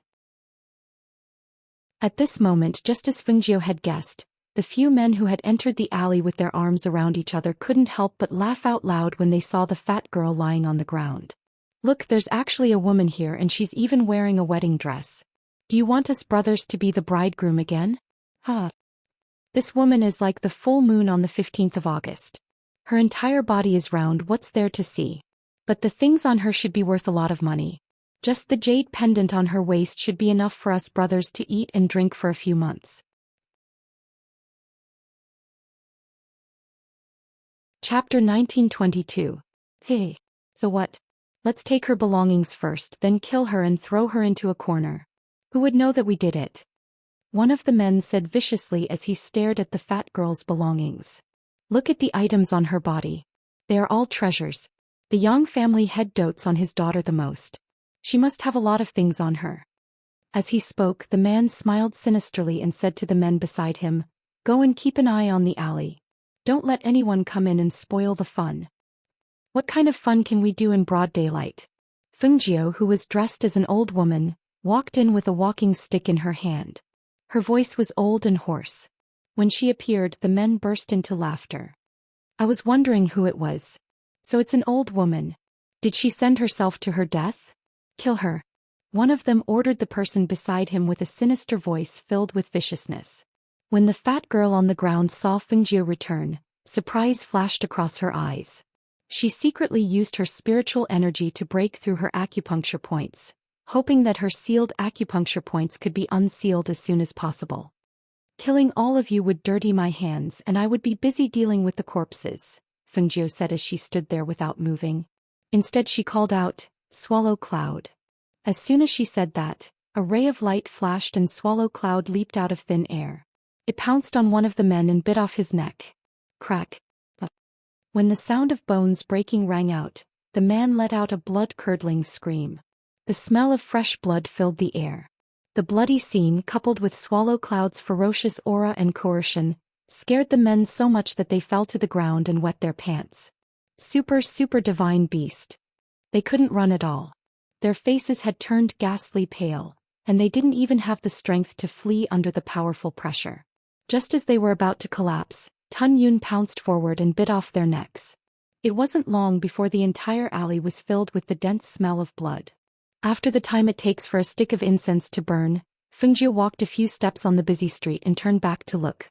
She saw the fat girl's eyes shining and smiling as she followed behind her. She could not help but sigh helplessly and stop in her tracks. How long are you going to follow me? Didn't I tell you? I'm a girl, not a guy. That place was filled with the stench of blood. Coupled with the ferocity of the swallowing cloud, she had originally thought that the chubby girl would be so frightened that she would quickly flee. Who would have thought that the chubby girl would follow closely behind her and even stare at her with a smile? That gaze and that demeanor really made her extremely speechless. I know that. But you haven't told me your name yet, have you? If you leave, where can I find you to play in the future? Yang Xiao quickly stepped forward and asked. Fengjiu looked at her and asked, Where is the Nalan family? The Nalan family? Yang Xiao's eyes darted around. She looked at her and asked, You're from the Nalan family? She then added, I know where it is. I'll take you there. Just as the two of them were heading towards the Nalan family, the atmosphere in the Nalan family was strange. In the main hall of the Nalan family. Chapter 1923. The Nalan family's head and his youngest son looked at each other, feeling puzzled. He paused for a moment before asking, Young master, who are you waiting for? If it's someone from my residence, I can send someone to call him over. No need, the person I'm waiting for will be here soon. Xianyuan Mo sipped his tea and said. Hearing this, the Nalan family's head and Nalan Xian were startled. The person they were waiting for will be here soon? Even though this black-robed man didn't speak much and his pressure and aura were restrained, they could still see that this person wasn't ordinary. He sat there leisurely sipping his tea, which made them, as the host, seem somewhat restrained and cautious. They couldn't be blamed, but this black-robed man faintly emitted a noble aura. That kind of aura of a superior, even if they saw it, they wouldn't dare to be presumptuous in front of him. However, did anyone in their family know such a person? If there was, it was probably only... The father and son looked at each other and the same person appeared in their minds. This black-robed man couldn't have come for his eldest son, right? The Nalan family's head pondered for a moment, and felt that this was very likely. Perhaps this black-robed man was Emo Chen's friend? Then he was sitting here and waiting. Could it be that Emo Chen knew he was coming? Would he be here soon? The Nalan family's head gave his youngest son a look, and he saw Nalan Xian quietly leaving the hall and heading towards the backyard. Although Hui Lang, who was standing behind Xianyuan Mo's, was standing respectfully, his eyes were still looking outside the hall from time to time. Did that familiar figure not come? When they received news that the ghost doctor was most likely already in the city, their master brought them to the Nalan family. He said that the ghost doctor might not know where they were staying, so she would definitely come to the Nalan family first. Rather than going outside to look for her, it was better to wait for her to come to the Nalan family. However, they had been sitting here for a while, but they didn't see young Master Emo Chen. Could it be that he was traumatized by being thrown into the brothel by their master that day? So he didn't dare to come out to meet her? That shouldn't be possible, right? Emo Chen wasn't that kind of person. At this time Fungjio and the fat girl were standing in front of Nalan Manor's door. Looking at the words Nalan Manor, Fungjio gestured, "Go knock on the door." "All right." The chubby girl nodded and quickly stepped forward to knock on the door. Not long after, an old man came to open the door. When he saw the two people outside, he was startled and asked, "Who are you looking for?" The fat girl was also stunned for a moment. After a while she turned to look at Fungjio and asked, "Who are we looking for?" Fungjio narrowed his eyes and said with a smile in an old voice, "I'm looking for Nalan Mo Chen." "You two are." The old man hesitantly looked at the two people in front of him. He was puzzled. Why were there so many guests today? "His friend," Fungjio said. "How about this? Please come in and take a seat. The clan head and the others are in the main hall." Once they were inside, the clan head would make a decision. Thus, the old man invited the two people in and had someone quickly report to the clan head. At this time, the Nalan clan head, who was sitting in the main hall and drinking tea and feeling the strange atmosphere, glanced at the black-robed man from time to time. He wondered how long this person was going to sit there. Then he heard someone quickly come in and report. Chapter 1924. Hearing this, the Nalan family head's first reaction was, "Why is there someone else here? Can't be another freak, right?" Just as he was about to speak, he saw from the corner of his eye that the black-robed man sitting to the side finally put down the teacup in his hand and looked up. Seeing his gaze, he couldn't help but chuckle. "My eldest son hasn't returned for a long time. Maybe some of his friends have come to pay a visit." As he spoke, he ordered the people outside the hall, "Quickly invite them in." Xianyuan Mose listened and didn't say anything, but his gaze had already moved outside. Hui Lang, who was standing behind him, also looked outside with some joy in his eyes. Sure enough, as master guest, the ghost doctor will definitely come here. Not long after, when they saw two figures leisurely walk in from outside, Hui Lang was a little dumbfounded. He stared at the two figures left and right, guessing, could it be that one of them is the ghost doctor? When the Nalan family head saw that it was the Yang family head's most beloved second daughter who came in, and an old woman with a walking stick in her hand, he was also a little stunned. He had seen the Yang family's second daughter before, but what was up with that old woman? Moreover, didn't they say that the Yang family's eldest daughter was searching the streets for a green-robed youth? Why did she come to his house? At this moment, Xianyuan Mose, who was sitting, looked at the two people who came in, then stood up and walked over step by step to the old woman. When Fungjio saw him here, other than being surprised, she was also pleasantly surprised. Just as she was wondering if he would be able to recognize her in her current state, she saw that he had already walked in front of her with large strides. Thus she raised her head slightly, revealing a smile. Her eyes narrowed as she smiled and said in an old and hoarse voice, "Young man, you're really handsome." Hearing this, Xianyuan Mose's deep black eyes flashed with a smile, and a touch of gentleness appeared on his stern face. He looked at the person in front of him and said in a low and magnetic voice, "Then did he catch your eye?" "If he caught my eye, can I bring him home?" she asked with a smile. Hearing this and seeing the two looking at each other, the fat girl and the Nalan family head were a little dumbfounded. What the hell was this? Why couldn't they understand what they were seeing and hearing? Could it be that these two people knew each other? The black-robed man sat and didn't speak before. Why did he run to the old woman now? Was there something special about this old woman? As he was thinking, he saw the black robe to touch her face, Tuz's face, but his actions and expressions, he had a layer of goosebumps. Peace. Xianyuan Mose gently caressed Fungjio's aged face. So this is what Aju looks like when she gets old. Fungjio narrowed her eyes and said, "What do you think? Scared?" "How could that be?"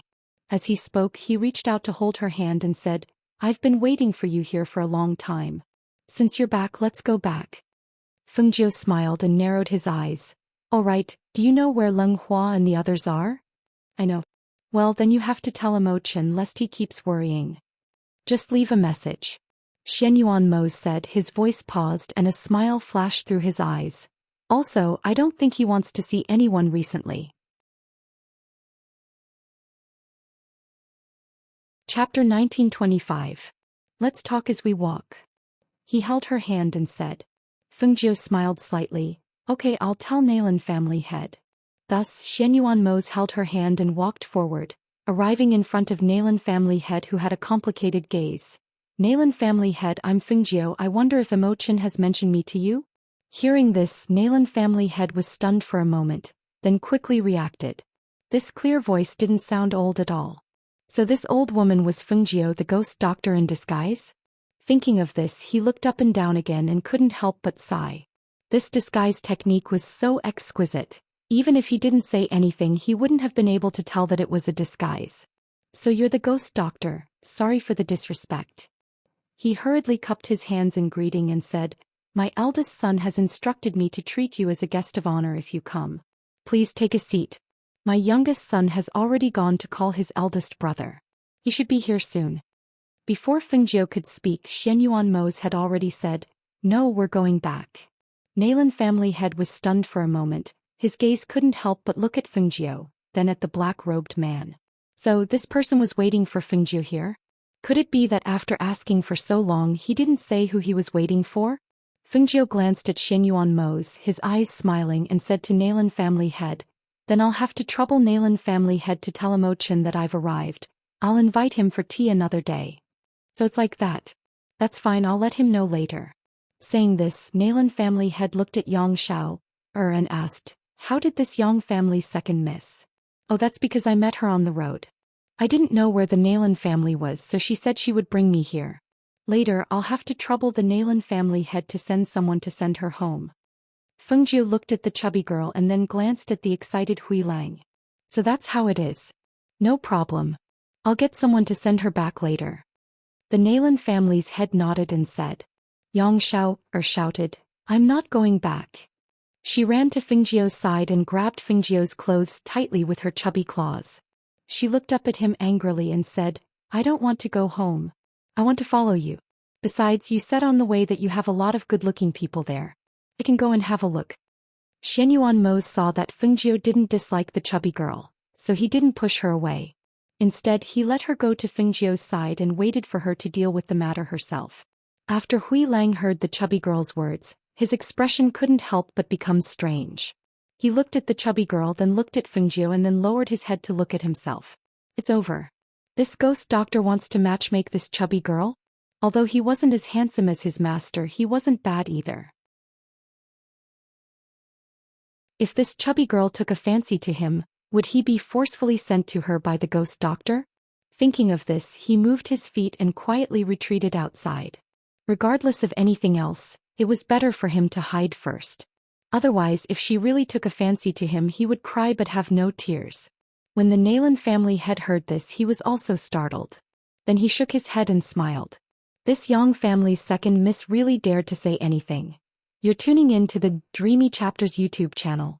We're so grateful for your support, and don't forget to subscribe to join us on this incredible journey through captivating stories.